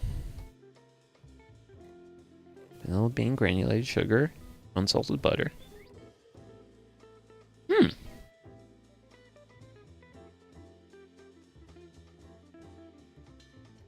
Oh no, rhubarb pie. I don't know if I'll do rhubarb pie. Actually, I know I won't, because I'm not a pie person.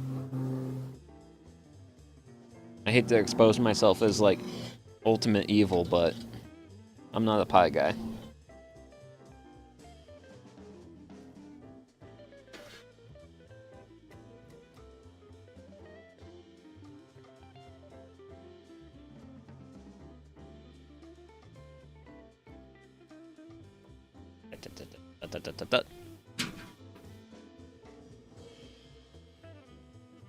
I really think my heat's dying down, though.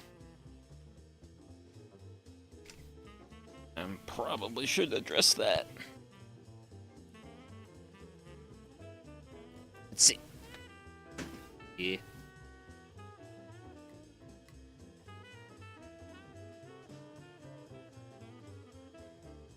Right.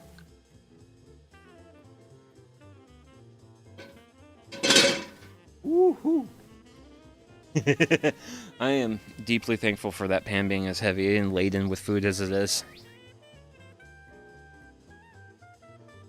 Otherwise, throwing that piece of wood in would have caused it to fall.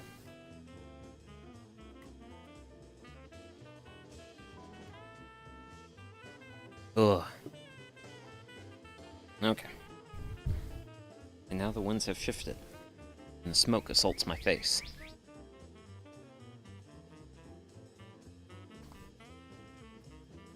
But I do, so I'm actually wanting to work through all the recipes seasonally, so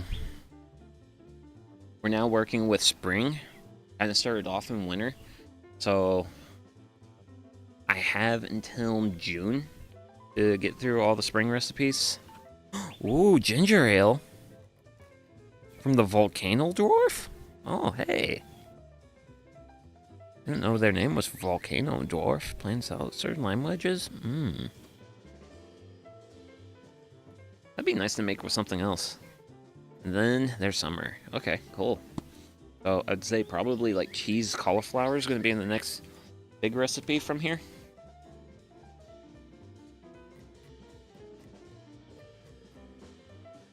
I might do that. Ooh. Wait, do I want to do the salad with like the ginger ale? But I definitely do want to do a stir fry. But I might do like a crazy Lomo style stir fry. Or who knows, maybe I might do something Kerp surprise, but I might just make it vegetarian. Or that is an option. Hey, Smoke. Appreciate it if you did something different. And smoke at my face. Okay. So we're about 15 minutes on the rice. Think. Oh dear. So. No problem. I'm addressing the smoke.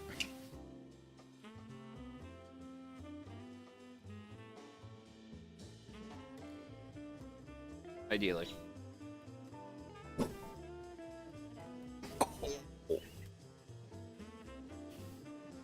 Jeepers creepers.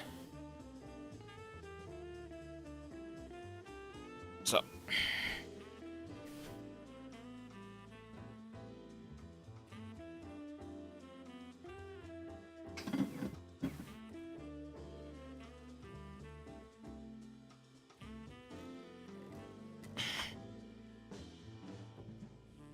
Okay, I'm going to improve my access here.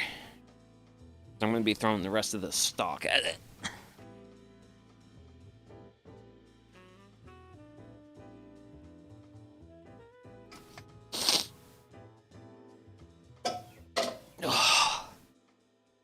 So,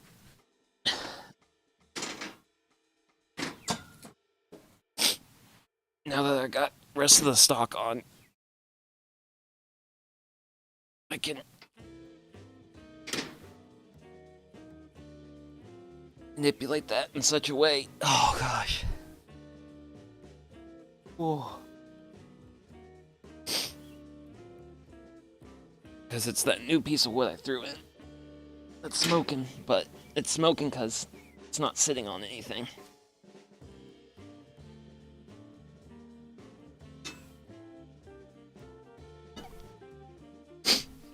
Because I did let the fire burn down a little bit. Because the heat was getting pretty intense earlier. And because the heat was intense,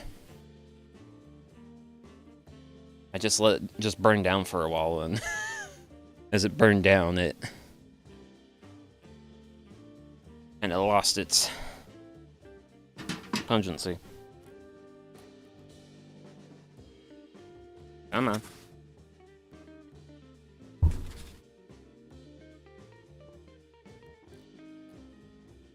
Woo! Man.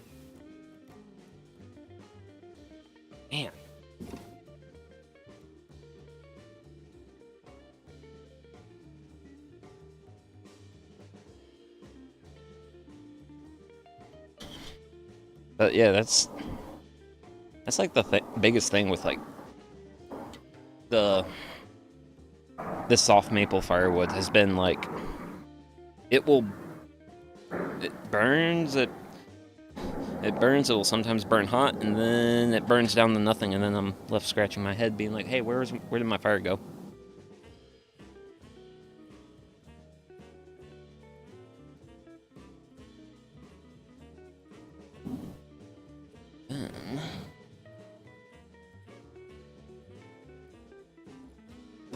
So this is actually a piece of pine kindling from when I was trying to get it going earlier. And so, fire's kind of smoking a bit.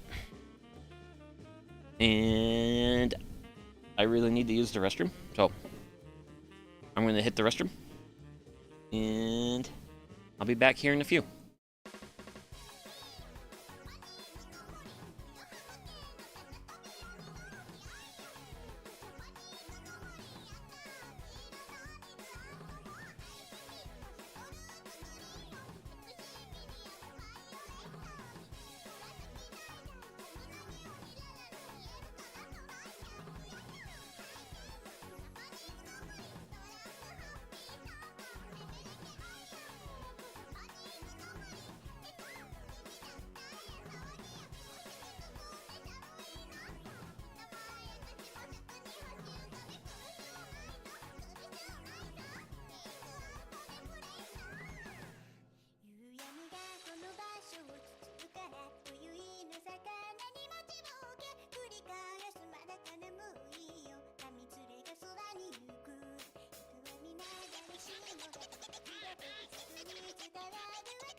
Okay, I have an empty bladder, and I'm back.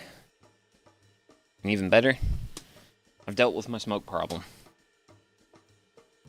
Just gave the fire some tender encouragement. So we're gonna give this a stir,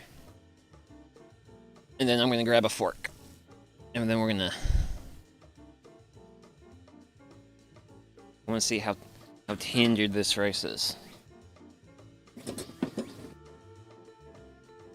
Let's see if we're cooked. So it's a nice little sample there. Okay.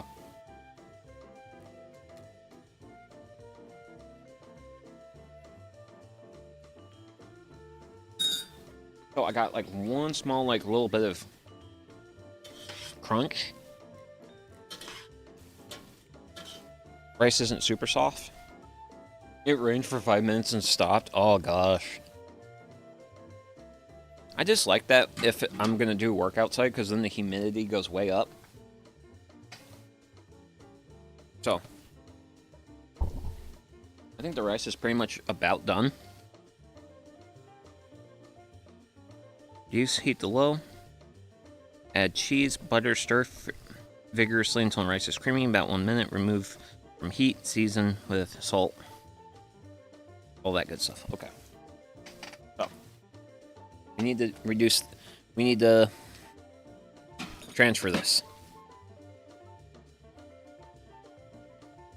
from the higher heat,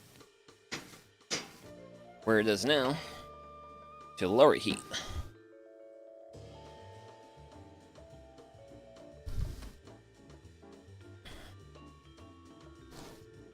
So we're now over here, off to the side.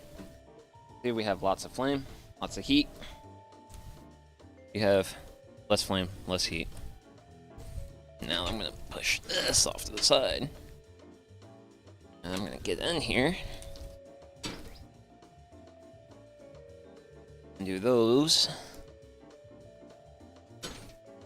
Really cut down that heat to a bit more of an appropriate level. Now, and Buck can live there.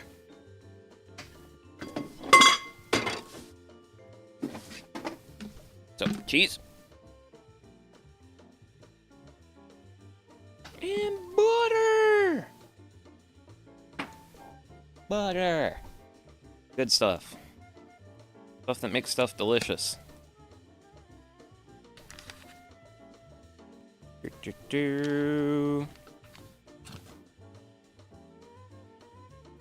we go. Go. Knife. Knife. Go. 1. 2. So. 2 things of butter.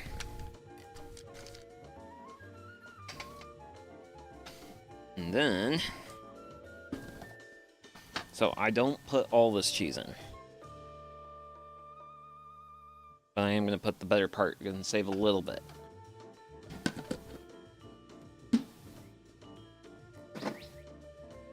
Then this gets mixed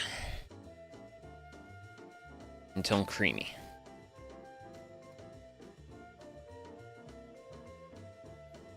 And by creamy, I'm going to just interpret that until my butter, until the butter fully melts.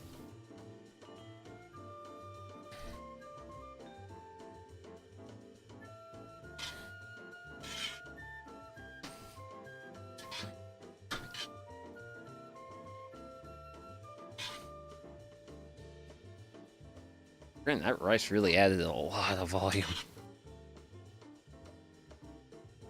But hopefully it picked up lots of flavors from the vegetable stock. Probably should have actually probably went ahead and just went with all the... Should have went and shredded all that cheese for this.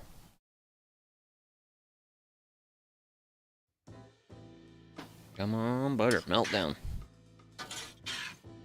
Melt for Sugi.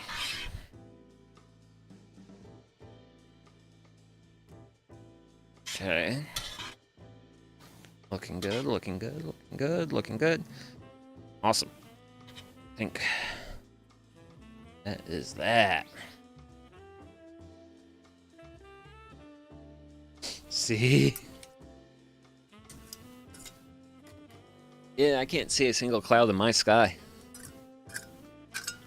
I have 0 clouds. See, more cheese, all. Yeah.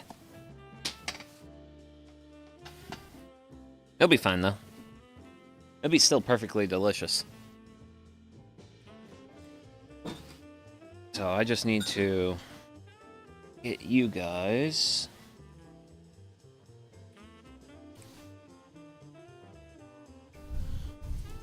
It's gonna be interesting.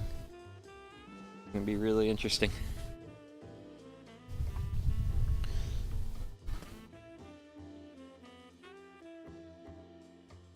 There we go. Because this gets pulled off the fire at this stage.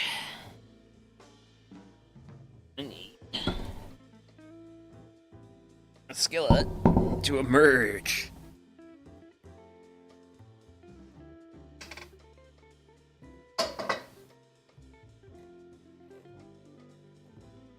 But ugh.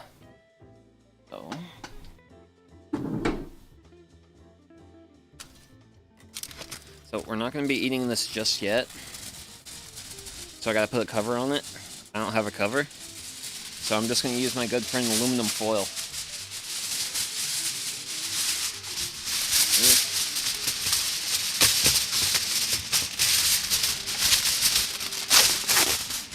Woo!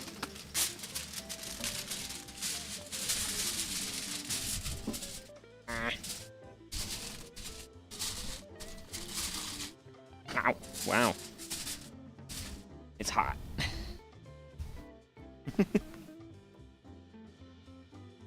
It's hot through the foil, man.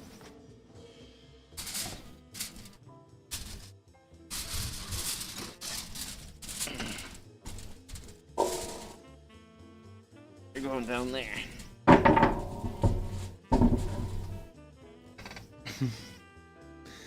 Oh, dearie. Have I ever mentioned that I would really like more table space when I do this? I do not have enough table space for this. I never have enough table space. Okay.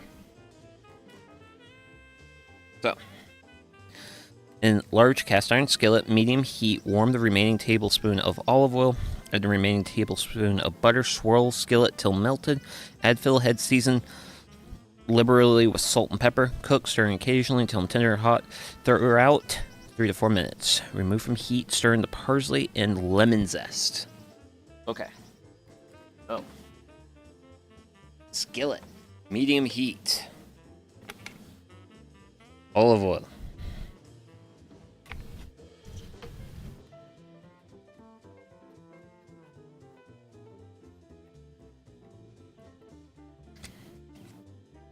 Butter comes out once again after I folded it up. So, do nice little thin little thing of butter.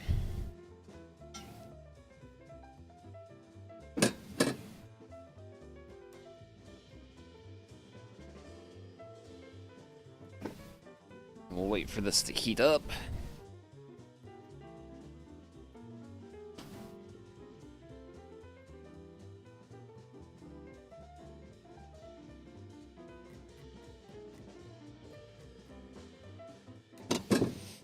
Woo!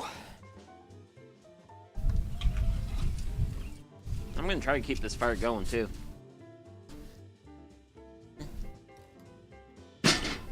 There we go. There we go. I don't think I'm gonna need you too much. Off the side.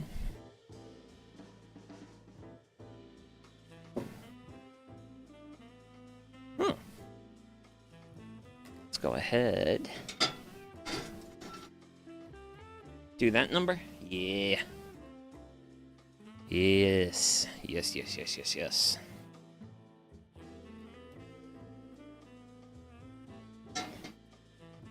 That should get us reasonably good heat.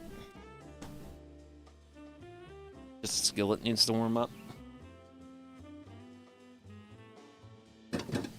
Because it's cast iron, and cast iron takes can kind of take a minute to heat up, but the nice thing with cast iron is once it heats up, it's heated.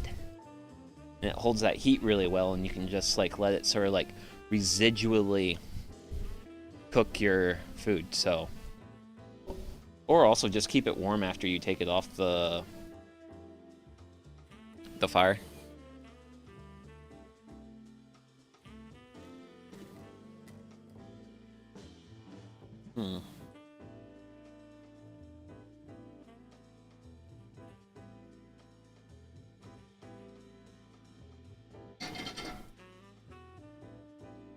But the heat has reached appropriate levels.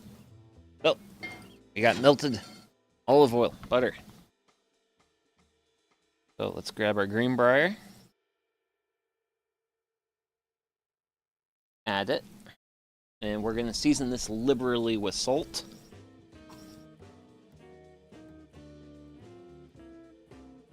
Yeah, that's pretty liberal, I think.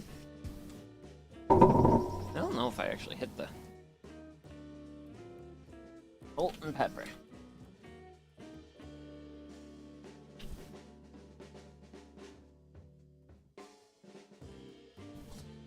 Oh.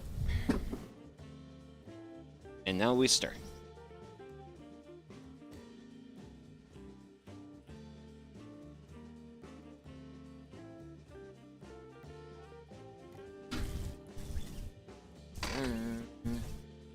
Now I'm thinking about it.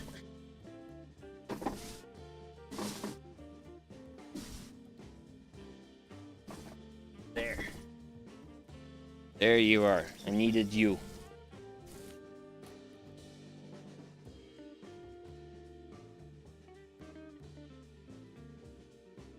Okay.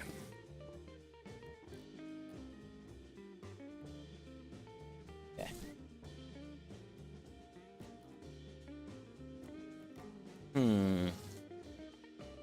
Yeah, I should be able to do this. So once this is done cooking, I'm gonna hit it with lemon juice and parsley. And my parsley's down here. Just gonna grab a couple leaves.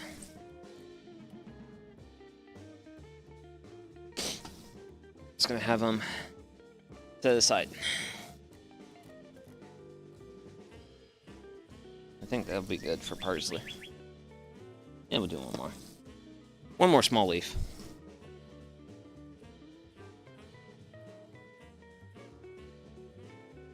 Oh man, would you look at the time? We've transitioned from the AM to the PM.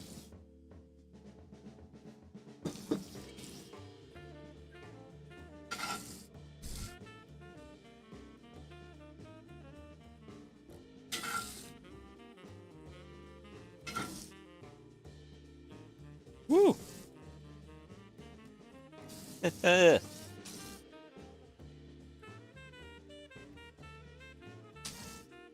Man, that log I added is, it's like half smoky, but it's also like half flamey. And I say something and now it just transitions to flame.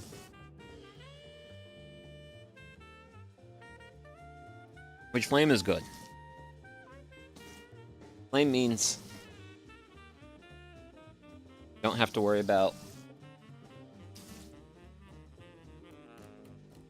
smoke too much if we've got flame.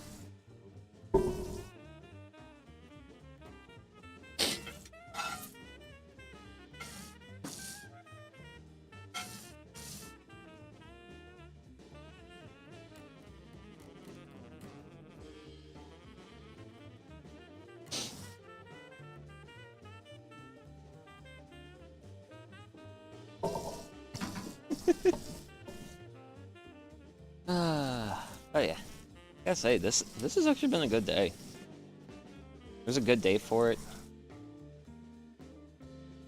Good fun.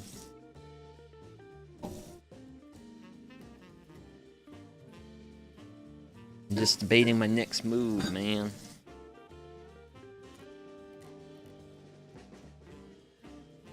Actually, wait a second. I need to check and see if that calls for me covering that. Remove from heat, stir in parsley lemon zest. Make it creamy again. Yep. And garnish. I think I will actually skip on garnishing before the summer heat comes for the... Oh gosh. Man, that is like my biggest concern with like these streams.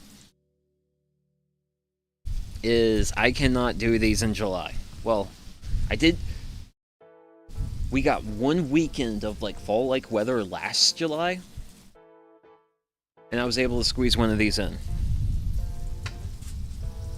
Which I think that's what's gonna ultimately be. It's gonna be something that very much determines my streaming schedule for like the better part of a while is squeezing these in when I can. Which kind of sucks because I have because I want to do a French cleat wall project, which that's like the next big project I want to like do. Granted, that and nighttime. Yeah. That's like one of the nicer things about like the summer months though, is like I get more sunlight in the later. So that is our Greenbriers, which have really cooked down. I'm actually glad that I'm not serving this for like others. I'm serving this just for me. But you know what? It's also fine because, hey, if the weather turns just hot, then that means I can just focus on doing like shop stuff. So that's probably what's gonna happen. Sure, you'd end up eating pretty late. Yeah. It's not too bad if I eat late. I mean, like today I'm like pretty much right on time for lunch. But I did eat a salad this morning.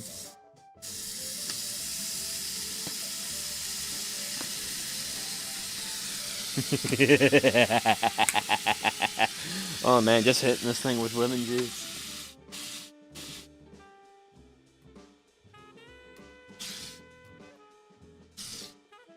Shucks.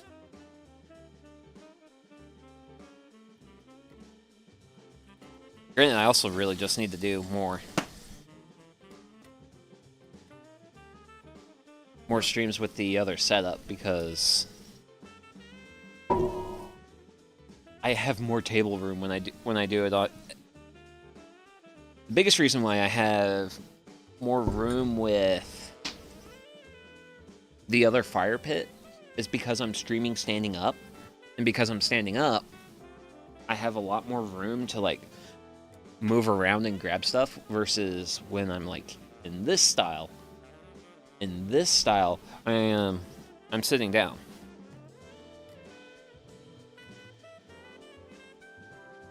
Ooh, wait, we might. Maybe? Question mark, question mark, question mark. Barely? Barely. But barely works. Okay, cool, sweet. Well, ladies, gentlemen, chat. We've arrived at the Holy Land finally. We can play. So, got my bowl. I'm gonna have to scooch. There's my risotto down below.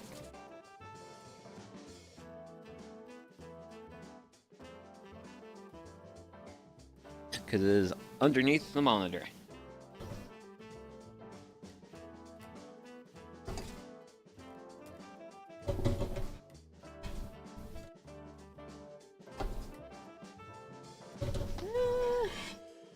bit more. There we go. Risotto's a dish known for its long cook time. Ah. See, that's the thing. I'm exploring food as I go along in this. Like, a lot of this is new to me. Because a lot of my childhood was my parents just letting me and my sister forage for food in the kitchen.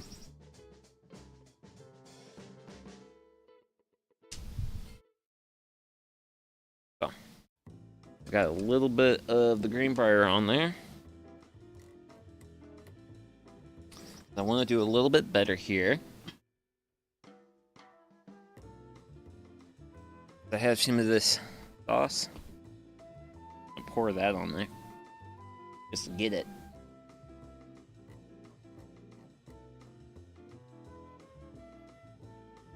Whew. And I didn't use up that much of my firewood. It's good. So I'm gonna skip on adding parsley for the plate up. But I am going to top this with some cheese. Granted, I don't want the cheese to hide the briars too much. Cheese. Cheese! I like cheese. And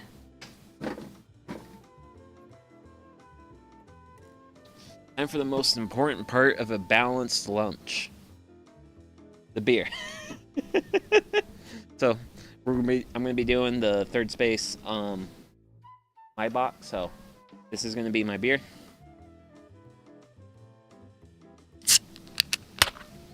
So cheers.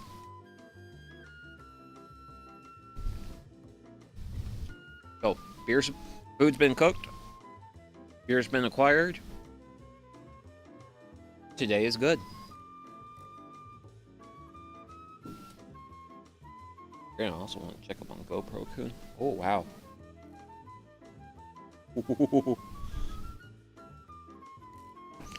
Glad I gave GoPro Kun a wet rag. Okay, so let's just go ahead here. So this is the risotto with Greenbriers that really cooked down and some cheese.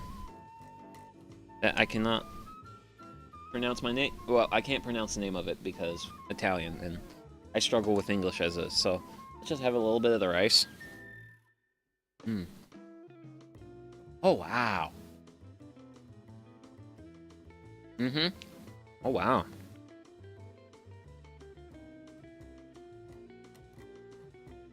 Wow. Cheese, very sharp. Also, look, the rice is just it's very rich. But it's good rich.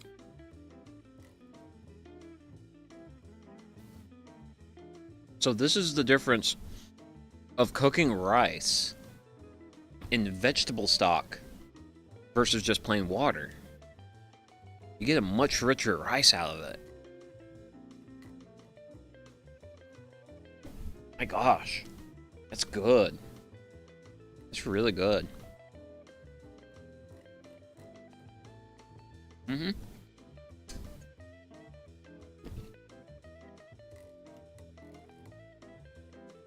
Yes. Eviscerated bag. But yeah. I'm trying to think what...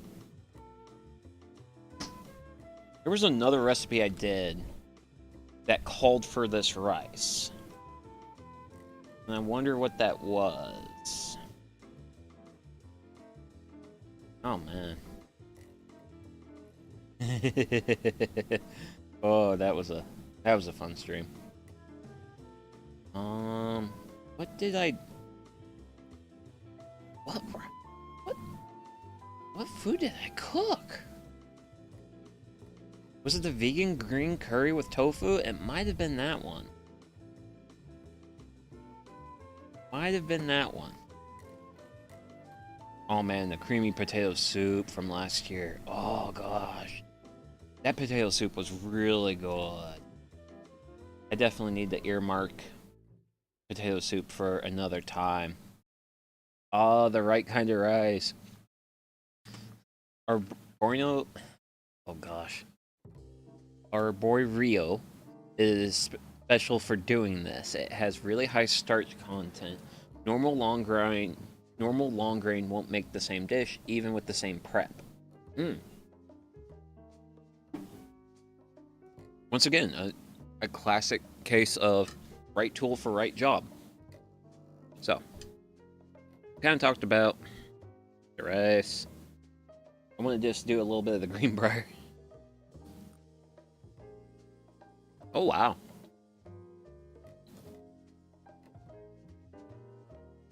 Very lemony. Because of that. And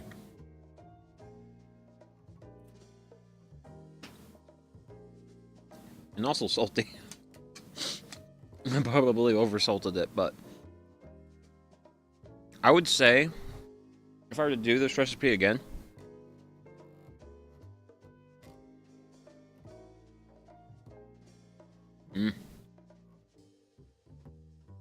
if I were to do this recipe again, the whole boiling it in water, then chilling it, I will skip that step. Because the thing is with Greenbrier is you can literally just throw it in a skillet with some butter and cook it that way, and it turns out really good. Basically what we did towards the end here, but I blindly followed the recipe. So, got kind of a different result than what I would have intended. But let's go ahead and get Briar with rice.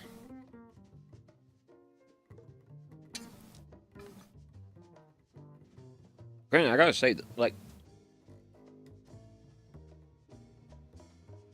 with fillheads, they'll get overcooked.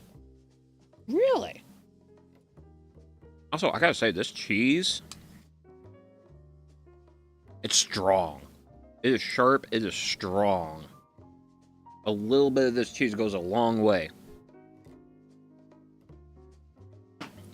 I'm actually kind of glad I don't have too much of that cheese in there.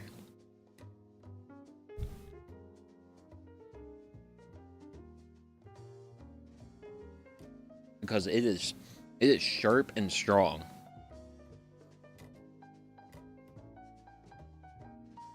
Which is still good. Yeah, you hardly want to cook fillheads.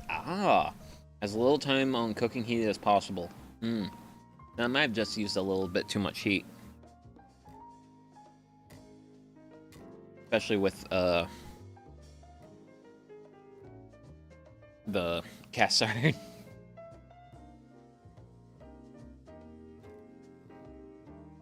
But I mean, overall, it's fine. It's good. Just have a volunteer. We have a volunteer. Volunteer.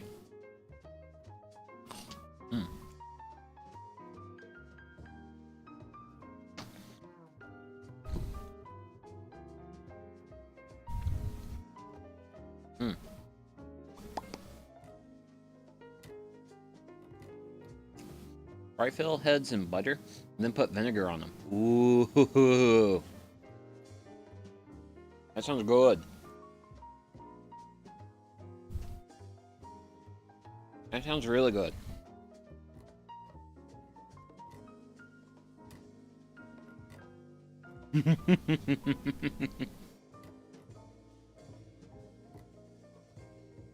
Risotto just begs for mushrooms, like that's peak.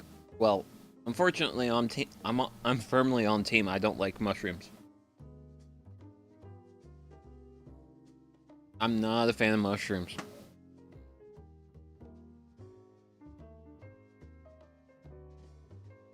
Granted, it's funny that this recipe did not call for mushrooms. Considering that the recipe guides in here generally will just call for anything that seems remotely needing. Try it with mushroom powder if it's the texture that gets you. Yeah, it's texture and a little bit of the flavor. But you know what? I'll definitely keep an eye out for mushroom powder. If I can get my hands on that, I'll definitely be willing to try that. You know, I'm not the... I am unfortunately a picky eater, but I will try new things.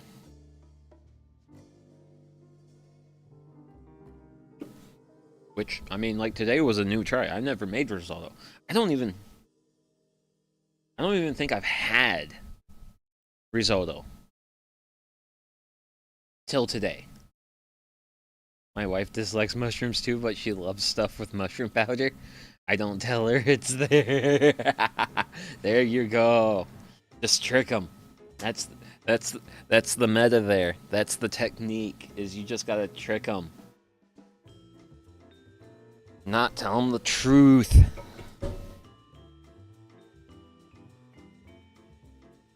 But hey, you know what?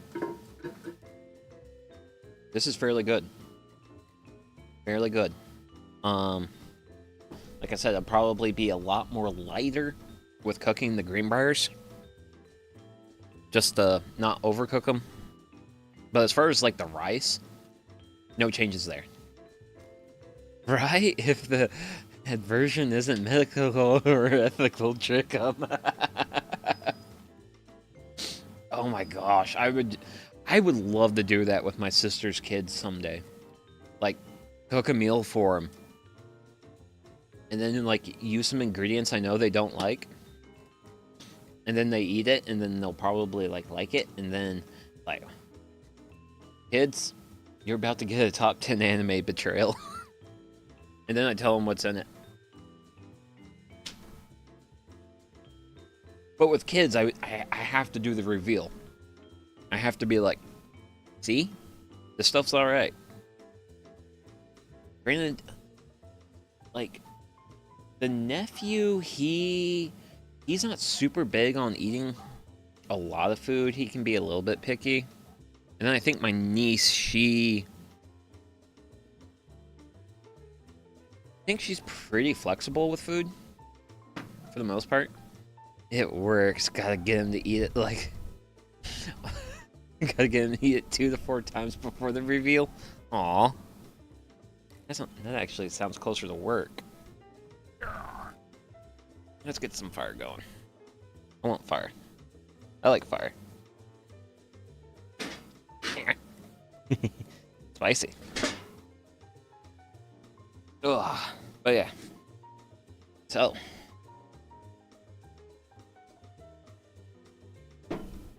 Granted, today was a good day. Like, it's not every day where I get to cook a forageable that I actually foraged at my house. So, and also thank you, birds. Well, okay. Kind of thank you, birds, because you've given me Greenbriers. But holy smokes, you've given me way too much honeysuckle. You've given me way too much pivot. You've given me way too much autumn olive. And if you could, like, tone it down the Virginia creeper a little bit, I would kind of appreciate it, because I'm getting tired of ripping the Virginia creeper off the walls of my house. With all that said, keep giving me Greenbriers, though. I like Greenbriers. Greenbriers are both defensive for the house, and I can eat them. Unlike also the times where you birds plant poison ivy for me. Now, this is a thing I'm deeply debating. But on the wild thornberries, there was an episode where Nigel got covered in like a rash, and they thought it was poison ivy. And Nigel goes, no, it's not poison ivy. I consume poison ivy once a year to make sure I don't get poison ivy. Which, funny enough, Nigel actually didn't have poison ivy. It turned out he actually got chicken pox. Was the reaction he was having. But I forget which one of the other characters. One of the other characters actually had poison ivy, though. Which is why they thought he had poison ivy.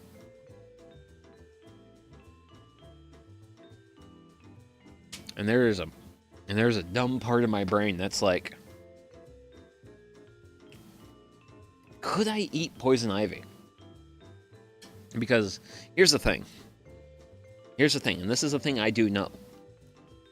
The oil in poison ivy works inside your body. I had a friend who, in his teenager years, got poison ivy. He got a cut on his arm, and got poison ivy on that cut, and he had a poison ivy reaction inside his bloodstream.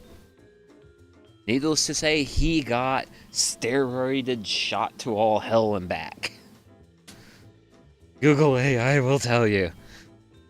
Oh gosh. Oh no, now we're getting close to like doing slab streams, cause oh my gosh. That's a slab stream right there, is like cooking. Oh man, cooking a poison ivy recipe from Google AI. Oh gosh. That's an idea. That idea is firmly going somewhere in the back of my brain. That this plus other consumes of stuff like this may or may not get rid of the idea. But that idea is going to live rent-free in my head for a little. Oh, man. I definitely won't do a salad in poison ivy, though. That'd just be a bet. You can breathe it in and we'll wish for death. Yes. Yes. You gotta put some beer in it, though. Cook?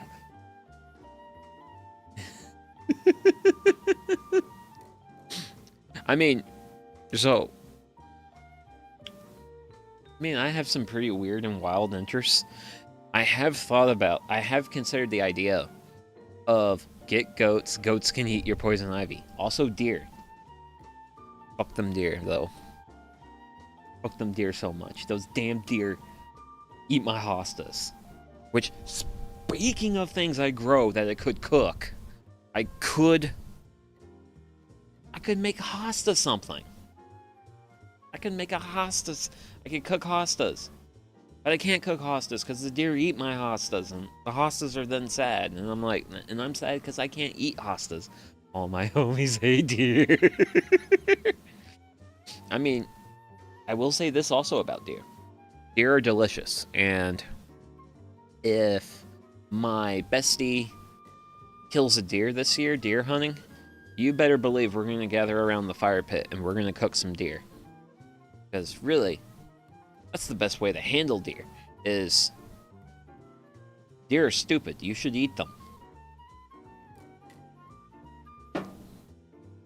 That's how you take care of deer. You just eat them. You eat them, and then the deer are gone. The problem takes care of itself. Wait, come on. There you go.